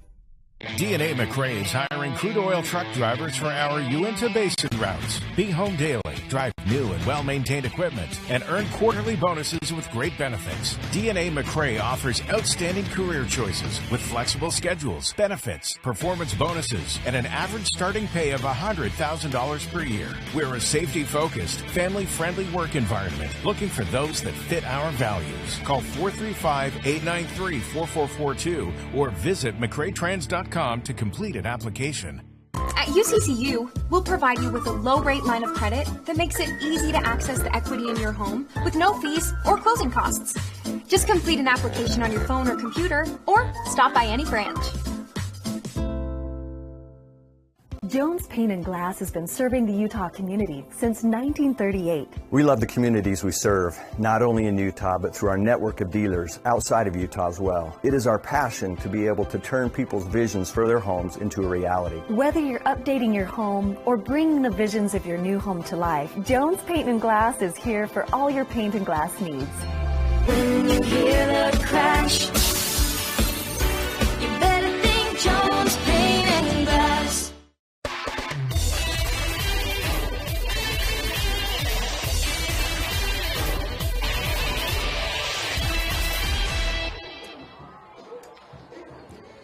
Monticello and Altamont. Second half just about set to get underway here between the Buckaroos and the Longhorns. I think I still got some Longhorn PTSD from last week as a BYU fan, Rhett.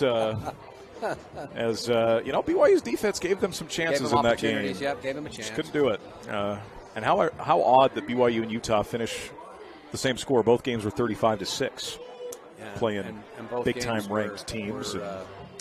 Not that much fun to watch. No. Utah's got Arizona State this week. Much more winnable game on that. Although Arizona State's gotten better each week. Their new coaching staff and kind of having to go with a complete teardown of a disaster Herm Edwards had organization-wise in there. And I like Herm, but he did do a good job at Arizona State, to be fair. That was an odd hire.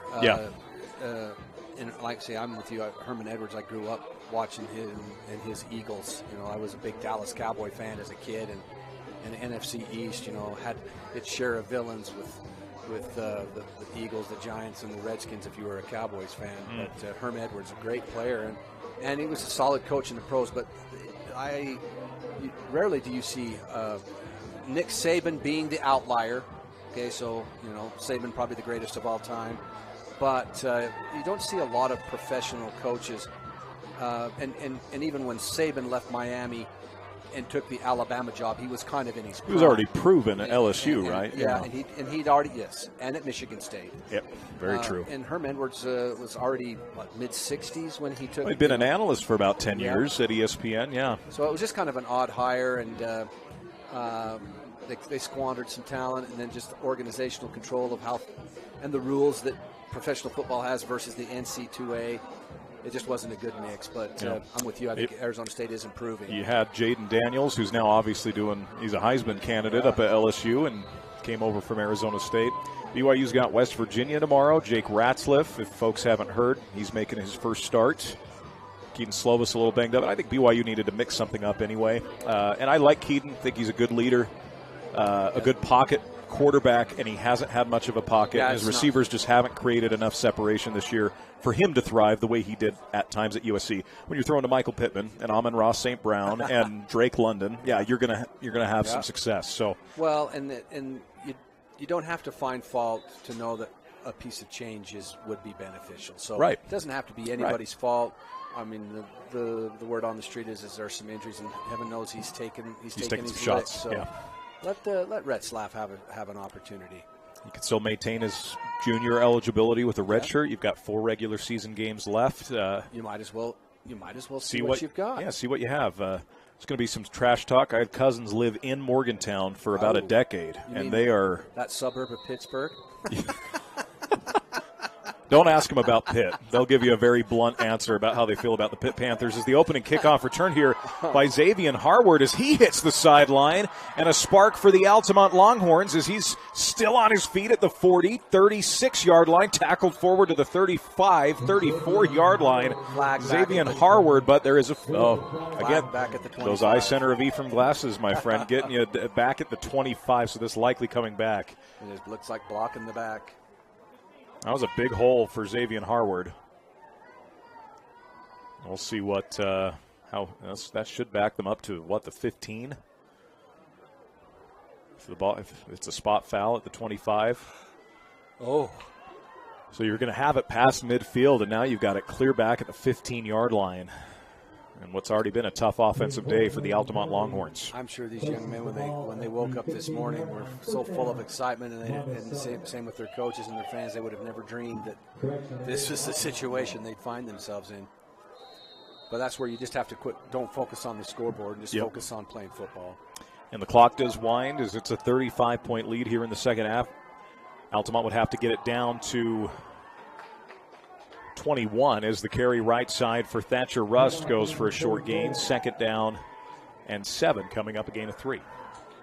Even then, there was a hole right at the line of scrimmage, but he's still flattened out. You just want to see these big running backs square your shoulders. 2nd down and 7. Webb back to throw. Goes short. Ball's tipped and then ultimately caught out by Grayson Panis, and he's going to get a few more. That'll make it 3rd down and short. That was not intended for Panis. Trying to hit Dylan Ivey. Ball batted in the air. That's called the ricochet route. Have you ever heard of that one? It went off as it ricocheted off the helmet, so I got a pretty good idea of what you're talking about. So here we go, 3rd down and short. He's got a back behind him is Webb. It's a give, right side. Ivey's got a hole, and he isn't able to bust out of it, but he gets the 1st down. A good run from Dylan Ivey. Needed 3. And he gets it and moves the sticks. You'll take the small victories. So Altamont moves the sticks. That's just their 5th first down of the afternoon. The snap and the delayed give. A left side run up the middle. Trying to get the number on that. That's Harward, I believe, with the carry. And so there again, that one was more of a north-south run. I think that's actually Ashton 2, number 2, that carried that one. Almost 4 yards. Yeah. And it's a counter, run right up the gut. Some good pushing. Dylan Ivey with a solid gain on 2nd and 7. It's a gain of 6. 3rd and short, 3rd and manageable coming up here, Rhett. There you go. I was just going to say the operative word out of Tanner's mouth, up the gut. In the box, north and south. Empty backfield for Webb. Takes the snap on 3rd and short. They're going to throw it. Webb rolls out to his right. He can run it and does get the first down out to the 40 before taking a hit. But he moves the sticks there. Not sure I love the play call on that one, Rhett, when you got 3rd and short and you're having a little success up the middle. Good thing you got a mobile quarterback, though, who can take the hits, and he moves it for a first down. Yeah, that nice scramble there by Webb. I think that's the first time this game that they've had back-to-back first downs. And it's a give left side to Rust. Rust going to fall forward. Very minimal gain there, maybe a half a yard. They'll say no gain from Rust. You know, they had a few on that opening drive, but since then, I think they had 3 on that opening drive. And since then, had 1 more in the first half, and now they picked up 2 here in the second half. Clock winding now at 9 minutes in the 3rd. Webb. It's a give to Ivy. Ivy nearly was able to shed a tackle. You're not going to shed Zach Thane very often, and he gets a yard. So now 3rd down and 9, a position they found themselves in quite a bit in the first half. And I see this in Monticello as well. I was very proud to seeing the accolades of Rich today in their ability to tackle in space. Monticello shows that same characteristic. Webb pocket holds up, throws over the middle, batted away, and that, I believe, was broken up by Shumway. Yeah, Landon Shumway, who's getting a lot of opportunities, just a sophomore, breaks up the pass, and it will be 4th down and 9. And it looks like the punt unit comes out for the Altamont Longhorns. So picked up a few first downs on that, but ultimately stalled out. And we'll see a punt here from Thatcher Rust. Thatcher just a junior. And I think that the receivers or the returner is still too deep. And now runs up and catches the football at the 34-yard line. The return man's Fulmer. Fulmer gets to the 50, crosses back to the 40, stays on his feet to the 35, and finally gets brought down at the 34, where it'll be 1st and 10 for the Buckaroos, their first possession of the second half. That was a little bit better of a punt in terms of hang time, Rhett, but the receiver still needed to come up and make the catch, does so, and gets a good return.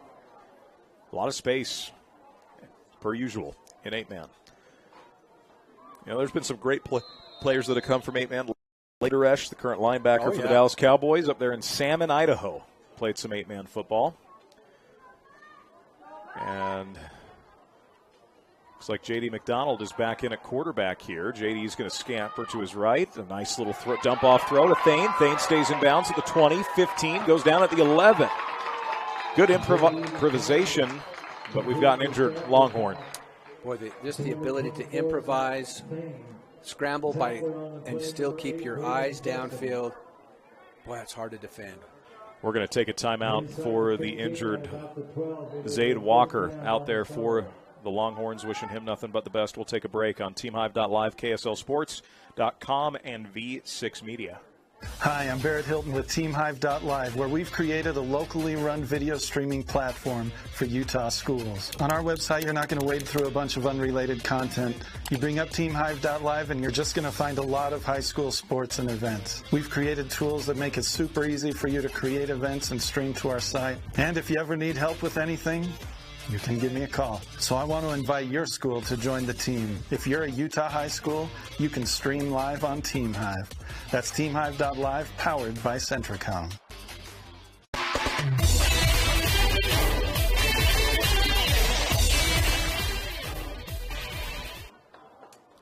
And a big hand for Zaid Walker as he's able to get up on his own. Not sure if maybe a Charlie horse type cramp. Hoping for the best there, that he'll be able to re-enter.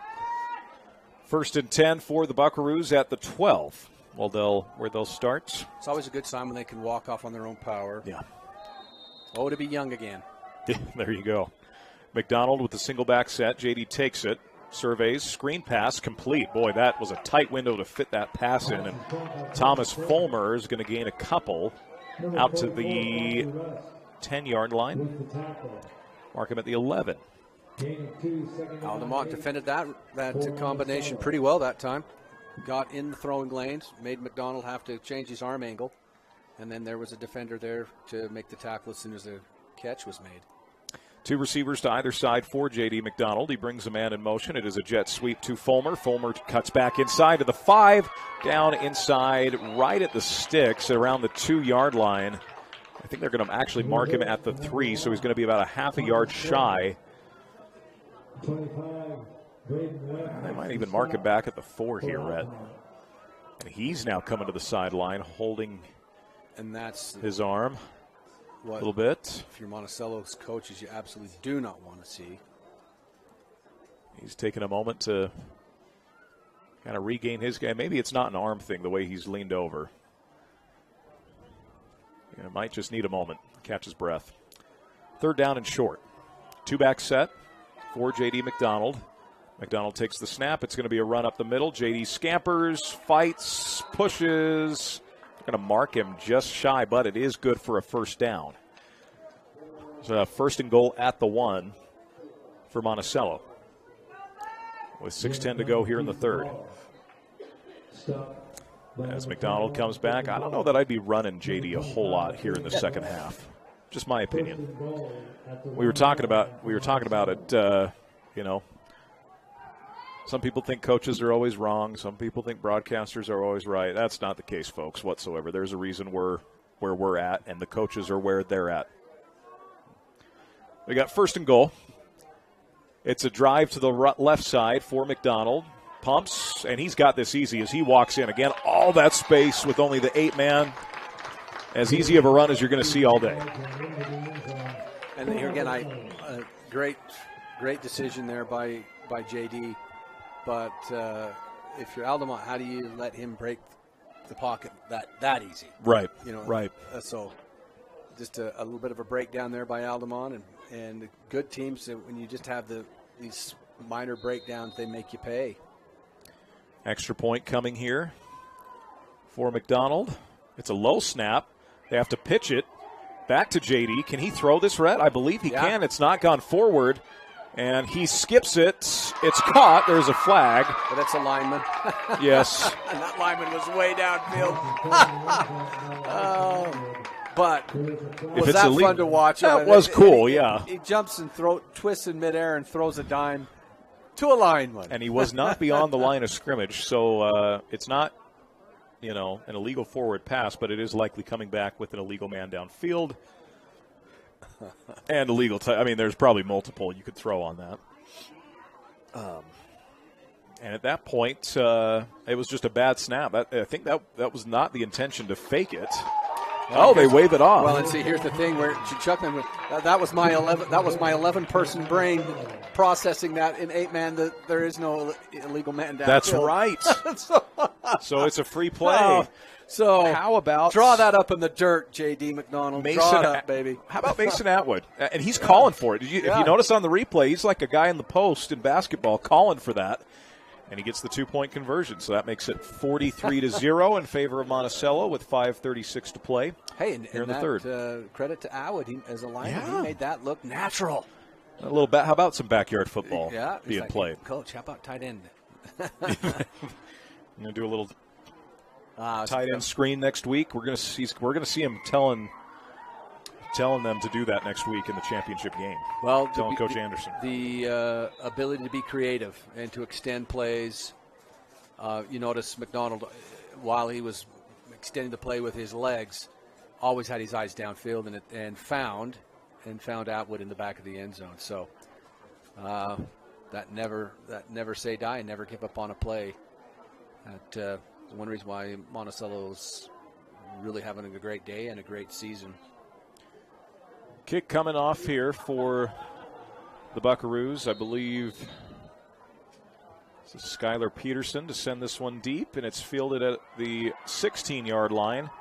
This is by Braden Jessen. Jessen turning right, has some blockers, gets out to the 40, and then stepped out of bounds at the 41. So 1st and 10 for the Longhorns. 5:26 to play here in the 3rd quarter. Beautiful day. When I was working for BYU's Greg Wrubell, Mark Lyons was still in the car. You know what Mark would say no matter what the weather was? What a beautiful day for a football game. Say it every game. I love it. But today really is a beautiful day for a football game here in Harriman. Split back set. The snap goes to Braden Webb. Webb will give right side, and that run just not much to do Rust able to keep pushing forward, gets 1 yard. What looked like it was going to be no gain. 2nd and 9 coming up.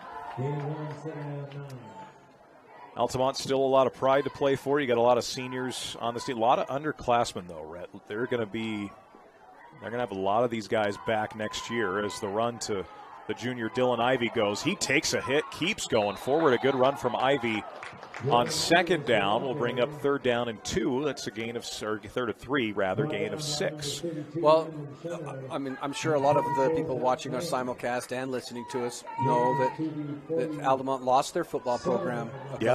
For several years. Maybe a lot of the listeners and watchers don't know that.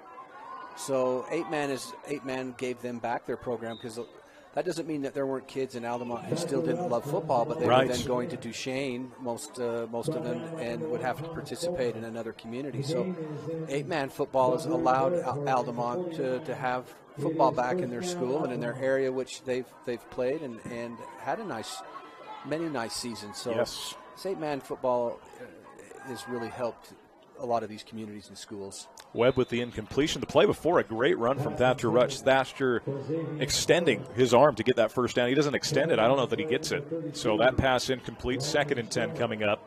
Well, and so to complete my thought here, the future for Altamont with the 8-person possibility is very bright. Absolutely. I think for some of these schools, they are still figuring out. Altamont, one of those that didn't have a program for a few years. Monticello and Rich, kind of the two beneficiaries of still having teams. They weren't going to if the 8-man didn't work out. And it's a flag on the play as it's a short loss either way. Multiple flags. And speaking of rich football tradition, Monticello. Same, yeah. Very, very rich tradition. And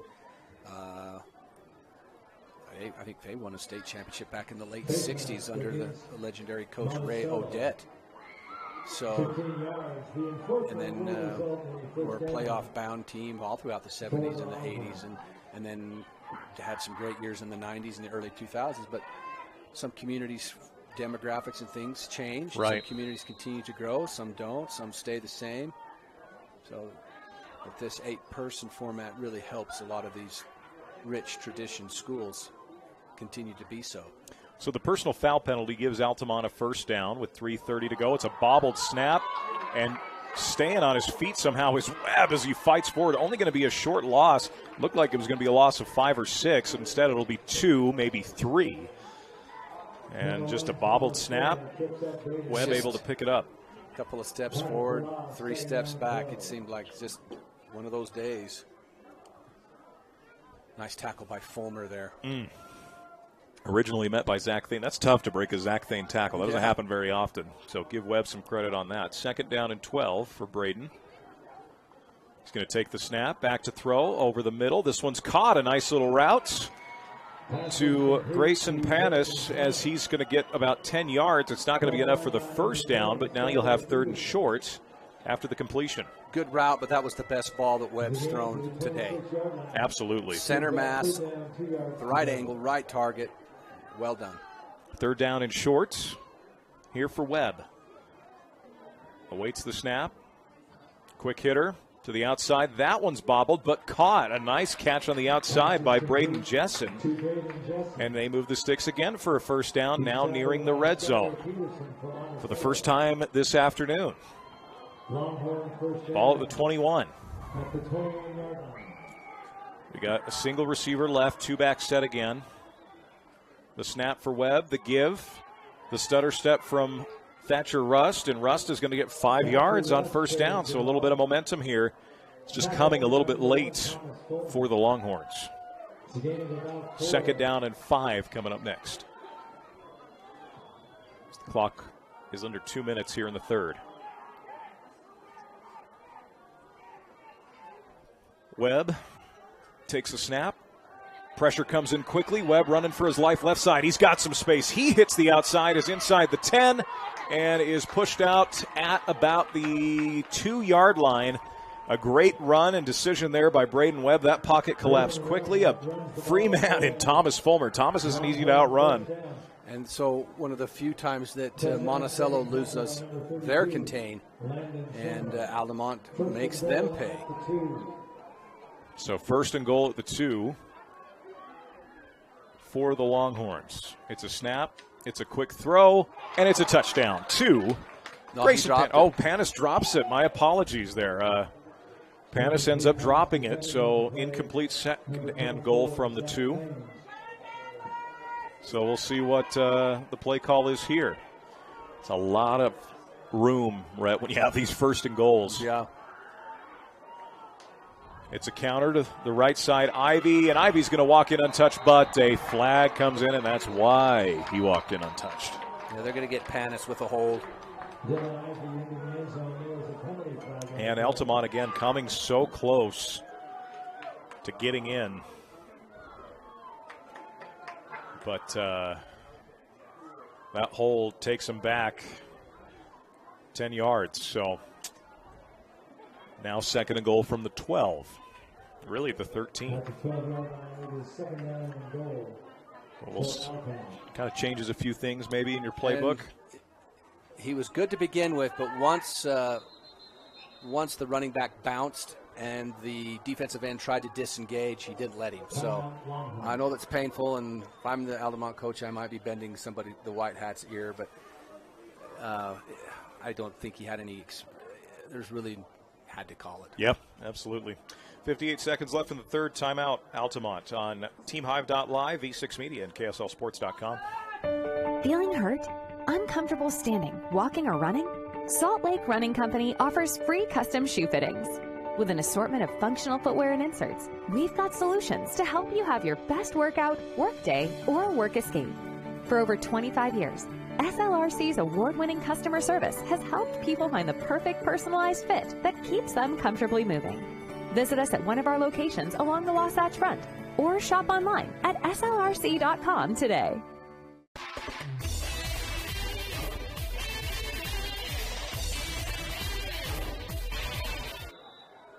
.58 seconds remaining here in the third.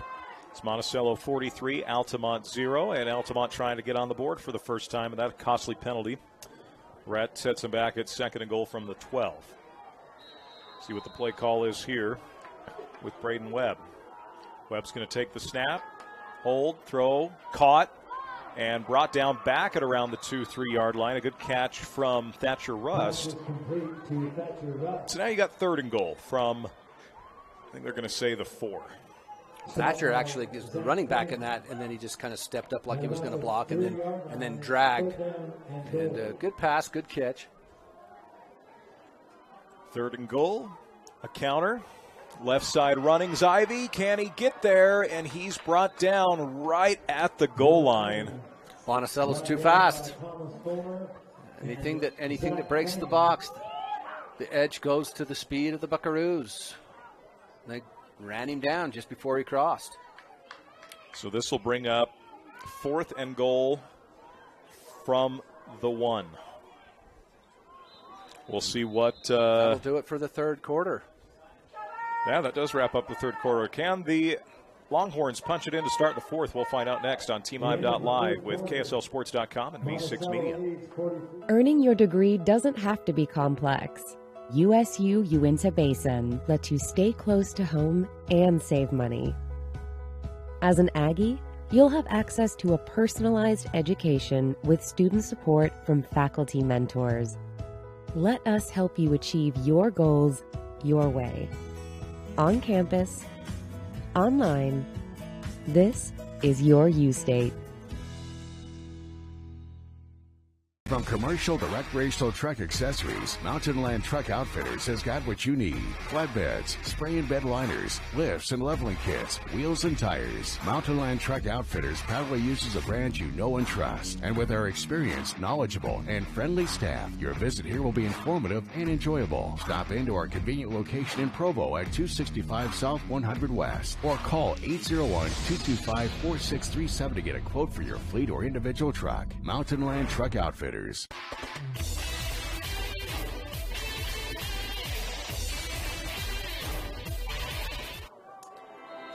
43-0. Altamont looking to break that 0 and try and score here. It's fourth down and goal for Webb. Braden takes it and follows his man. I don't think he got it, Rhett.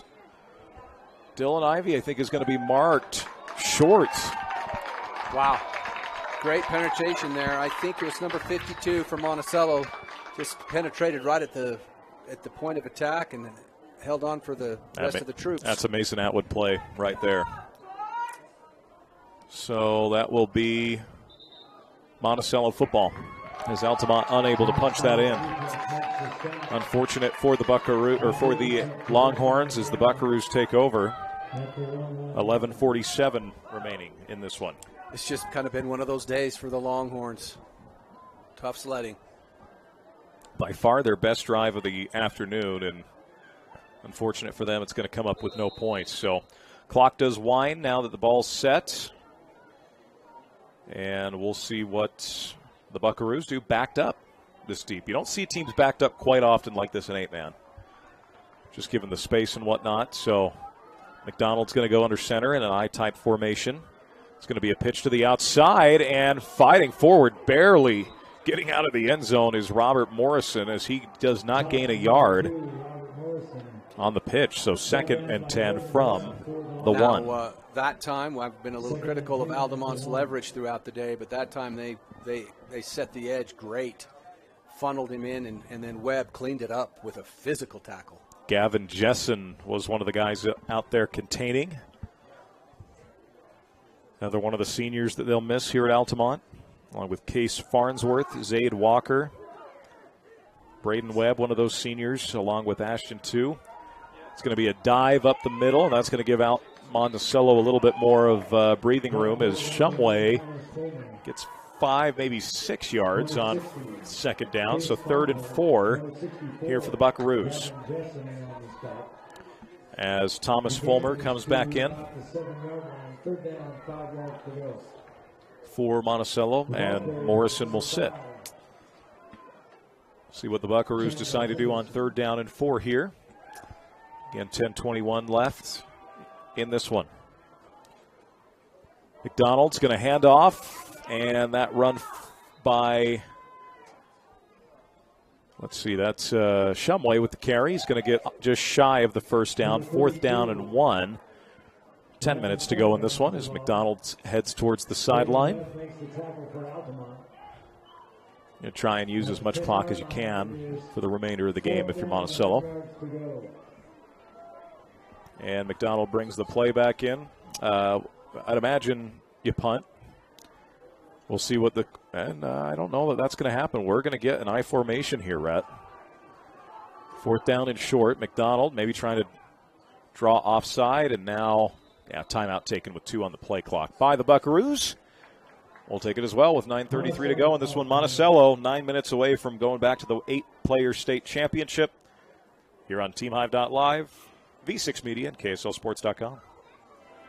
It's not about the miles you take when you're driving, but the milestones you see when you get to where you're going.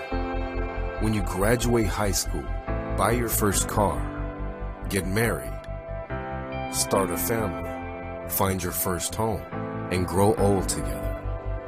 Let each mile bring you closer to the moments that matter. L&L Motor. People you know. People who care.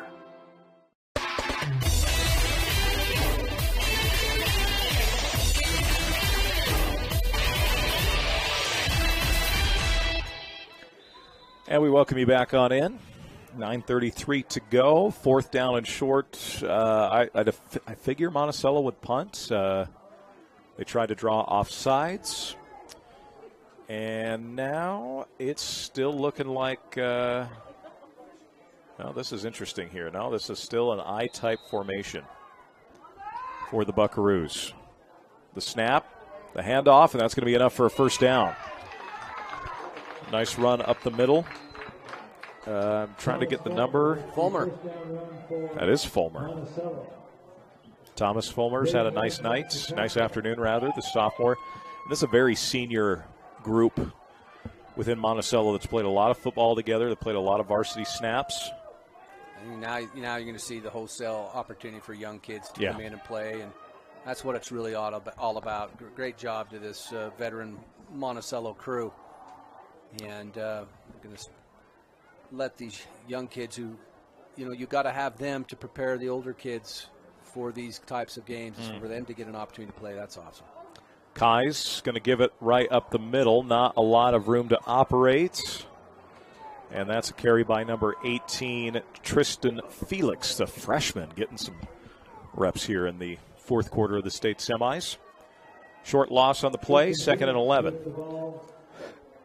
Coming up here for the Buckaroos. 8:28 left in this one.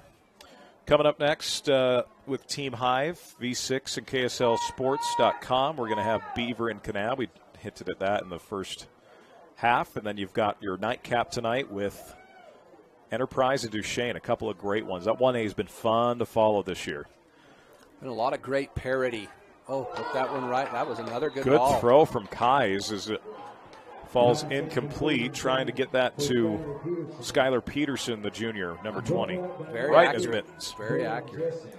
Well, you know, I think that 1A top to bottom had about as much parity. Now, the 4 teams in the semifinals definitely deserve to be there, and I think Enterprise, Beaver, and Duchesne showed that they were, you know, the cream. Well, they all beat up on each other. Yep. It was fascinating to follow. But, you know, North Summit had a couple of key injuries. Yep. Millard and Kanab was a 1-point game. Millard went for 2 to win the game down in Kanab in the quarterfinals. So there was just a lot of parity. Kai's throws. That one's caught. And a first down, and then makes a man miss. Has some space. Out past the 35 to the 36 for a first down. A great throw from Kai's and a great reception from sophomore William Rogers. And I was going to mention that Milford comported themselves very well in the quarterfinals. Gunnison gave Beaver a decent game and ended with a winning record. So 1A football was very good this year. Very good. Very, very, very good. It beat a lot of 2A teams this year. When they played up, there were a lot of, I don't know if you want to call them upsets necessarily, but in terms of classification, 1A had a very good record against 2 and even some 3A schools this year. The snap.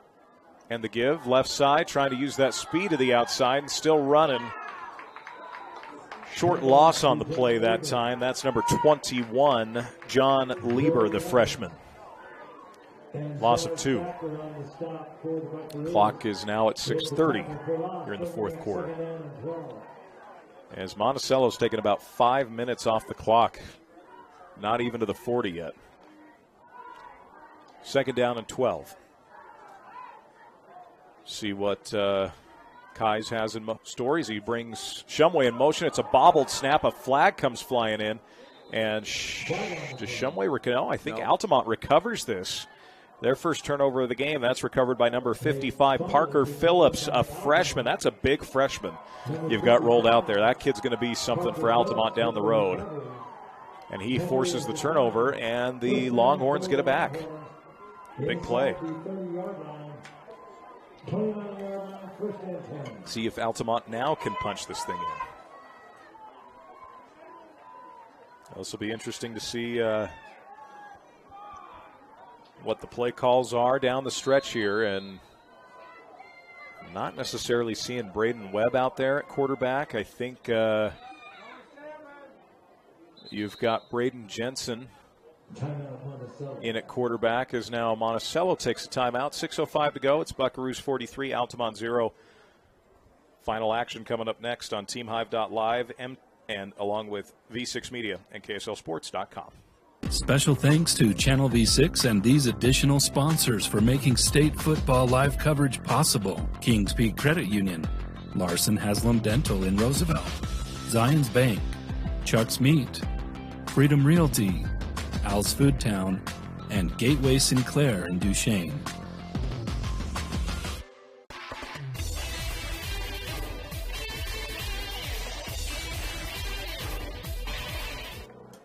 .605 to go here in the fourth. It's Monticello 43, Altamont 0. Next week's state championship game being played again down at SUU. The Coliseum, as they call it, one of the better venues in the entire state. They take such good care of us down that way. And Monticello and Rich met there in the semis a year ago. Will now meet in the championship as Monticello also played there for the championship against Gunnison. It's a low snap. Picked up and running with it's Braden Jessen, who's played receiver, is now in at quarterback. And he's actually going to take that for a decent gain, a gain of 3 by Jessen after bobbling the snap. Just the way they drew it up, huh, Tanner? Sometimes the way the ball bounces, my friend, you never know. Yeah. That takes it to the 26, second down and 7 after a gain of 3. As it appears, Braden Webb's afternoon's done, and any indication, Jessen's a sophomore. Imagine he's the one playing quarterback for this team a year from now. Jessen's going to take it. It's a design run. Patiently follows those holes to the right side. A good run from Jessen as he gets out of bounds, and that's good enough for a first down. A nice run from the sophomore.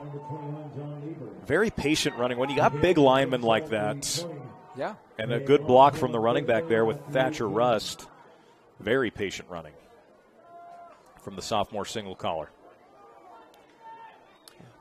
Well, this Monticello-Rich matchup in the state championship sure is intriguing. Very intriguing ball game as it's a snap. It's a give right side. Carry from Ivy, and Ivy's going to gain 2 or 3 on first down. Tommy Morrison makes the stop for Monticello. Morrison with the tackle. He just kind of was able to get off the block and make a solid tackle.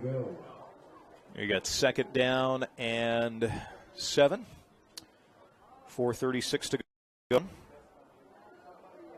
Split back set for Jessen. He's going to take. He's going to keep himself left side. Has some room to the outside. Grabbed by Shumway. Stays on his feet and gets another first down to the 4. I like the size that Braden Jessen brings. A little bit harder to bring down with that height. Has a good motor. Good fake as well. Sold that well. Had a lot of room. First and goal at the 5 for Altamont as Monticello still trying to pitch a shutout here. Jessen takes a snap. It's a give right side and a run up the middle. Hughes dives in and is in for 6. What a dive. Ashton 2. Wow. Talk about some effort. Yeah, yep. He extended. You mentioned dove, extended that football, broke the plane. Touchdown, Altamont. Easy call, yeah. Love to see that from a senior in Ashton. Here with 3:57 to go. They'll go for 2 here. Jessen, split back set, takes the snap. It's going to be a run up the middle for Jessen, and he is going to get there for the 2 points. His length, Jessen's length, he was able to just use it to cross the plane as the tackle happened.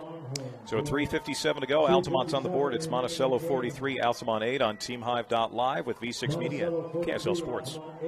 Any Hour Services has a team of technicians that can take care of any plumbing, electrical, or air conditioning needs you might have around your house. Got a drain that's clogged? Call Any Hour Services. Need a ceiling fan installed? Call Any Hour Services. Can't get the heat to come on? Call Any Hour Services. Maintenance, repair, or install, any job, any size, Any Hour Services. Mention this ad and take $50 off your next visit. Call Any Hour Services or schedule online at anyhour.com.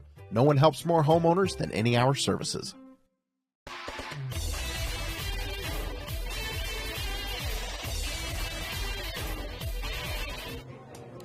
$3:57 to go in this one as it's Monticello leading Altamont 43-8. Monticello is going to be heading on to the state championship as we get another look at Ashton 2's touchdown, the senior.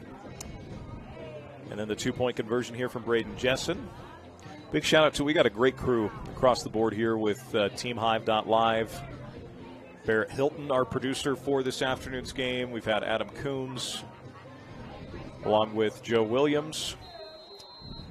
We got another cameraman, and I just learned his name, and I've already forgotten it, so there you go. High kick to the outside, and this is going to be caught about the 24-yard line, and Monticello's just going to take a knee on it. Coombs, is that who you're thinking of? Alex Doss is our other cameraman, so I am very familiar with Mr. Coombs. Adam and I go way back. Okay.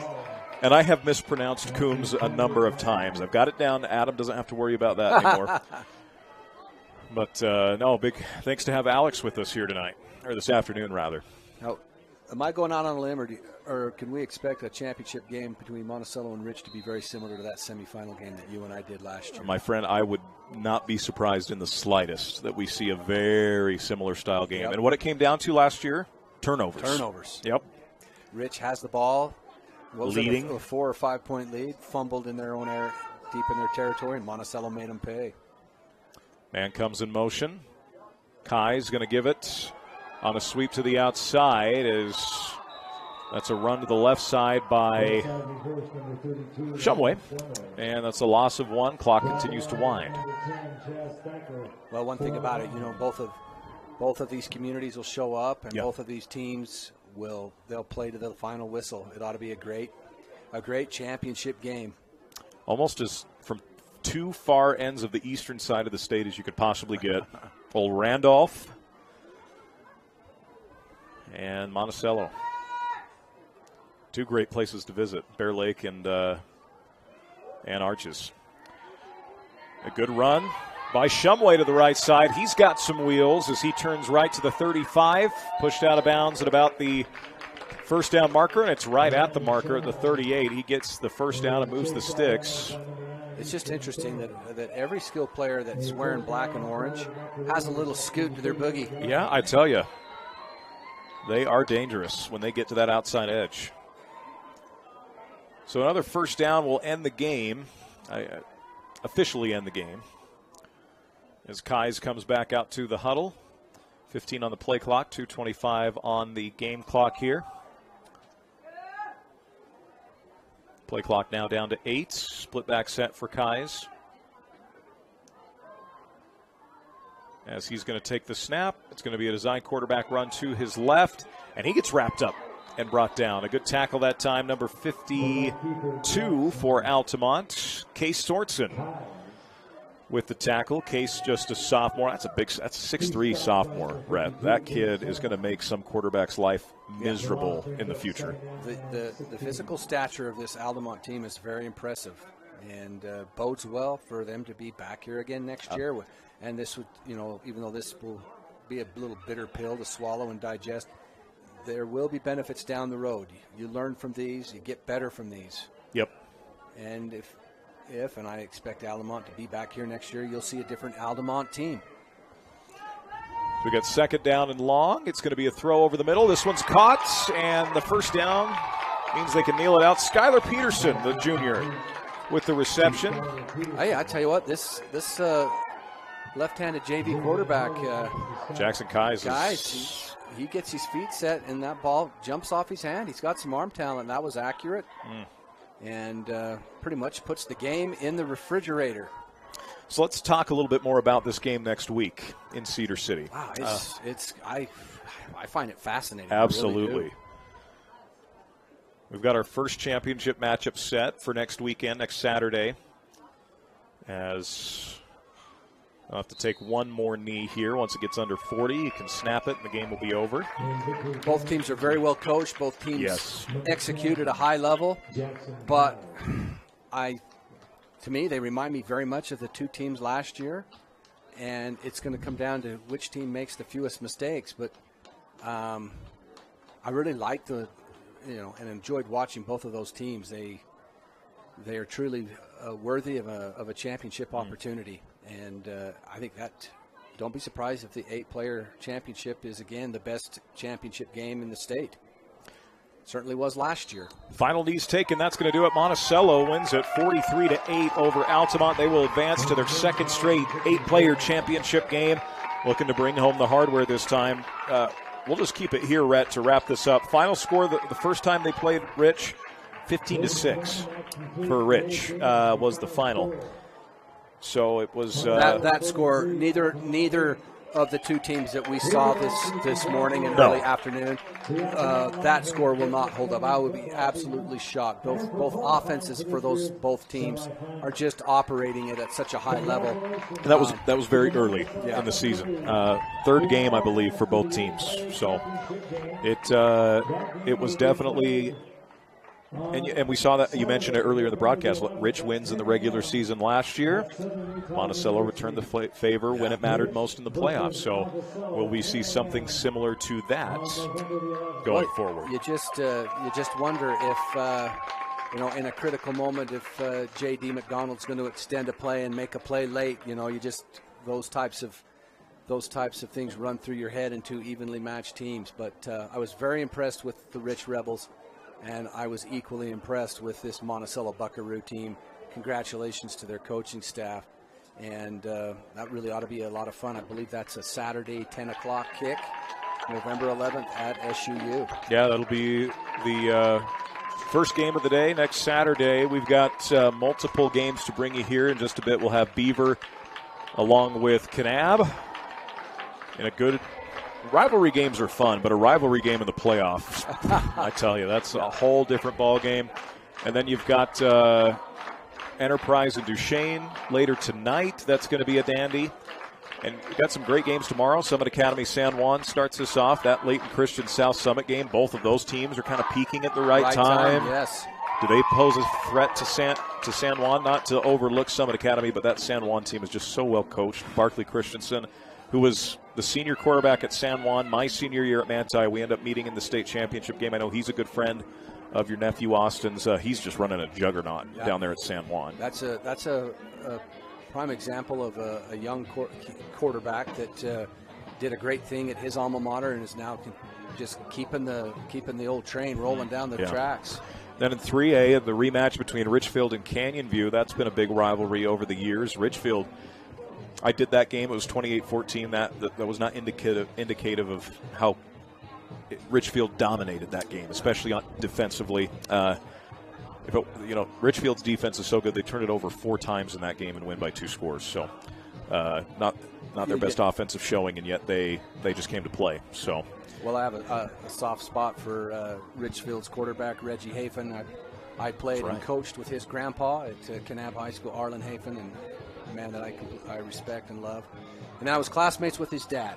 That's right. We played together with Brent, and so to see Brent's caboose do so well, I really would like to see Richfield win it this year. I really would. You get Manti and Morgan tomorrow night. Morgan is the big mystery. And they are but are not a mystery because they're Morgan, right? They're a powerhouse. Yeah. They're very good. But to these other teams in the 3A South region, they're a mystery because they didn't play any of them in non-region matchups. They were all bigger schools, 4 or 5. And then that North region just wasn't the same this year. Juan Diego was down. Grantsville was down. So we got a lot more fun to have, folks. Yeah, and I have a nephew that coaches in that region, and he felt like a good passing team could give Morgan some trouble, and that's exactly what Manti is. Who would have ever thought that you'd be saying Manti's a good passing team? Yeah, you and I both know how long that offense was ran there, and now it is run and gun and shoot. And they have the weapons to do it. So fascinating. That's the nightcap tomorrow evening. It is. Yeah, going to be a fun couple of days. Rhett, my friend, as always. Thank you, Tanner. A pleasure to be on the call. That wraps up today's broadcast. Monticello. Yeah, I was going to say good luck to Monticello and Rich. Yes. Everybody that's a football fan is excited to watch you two square off. Absolutely. Monticello 43, Altamont 8, your final. As Brad James brings us in those stats again real quick. Your final score here, 43-8.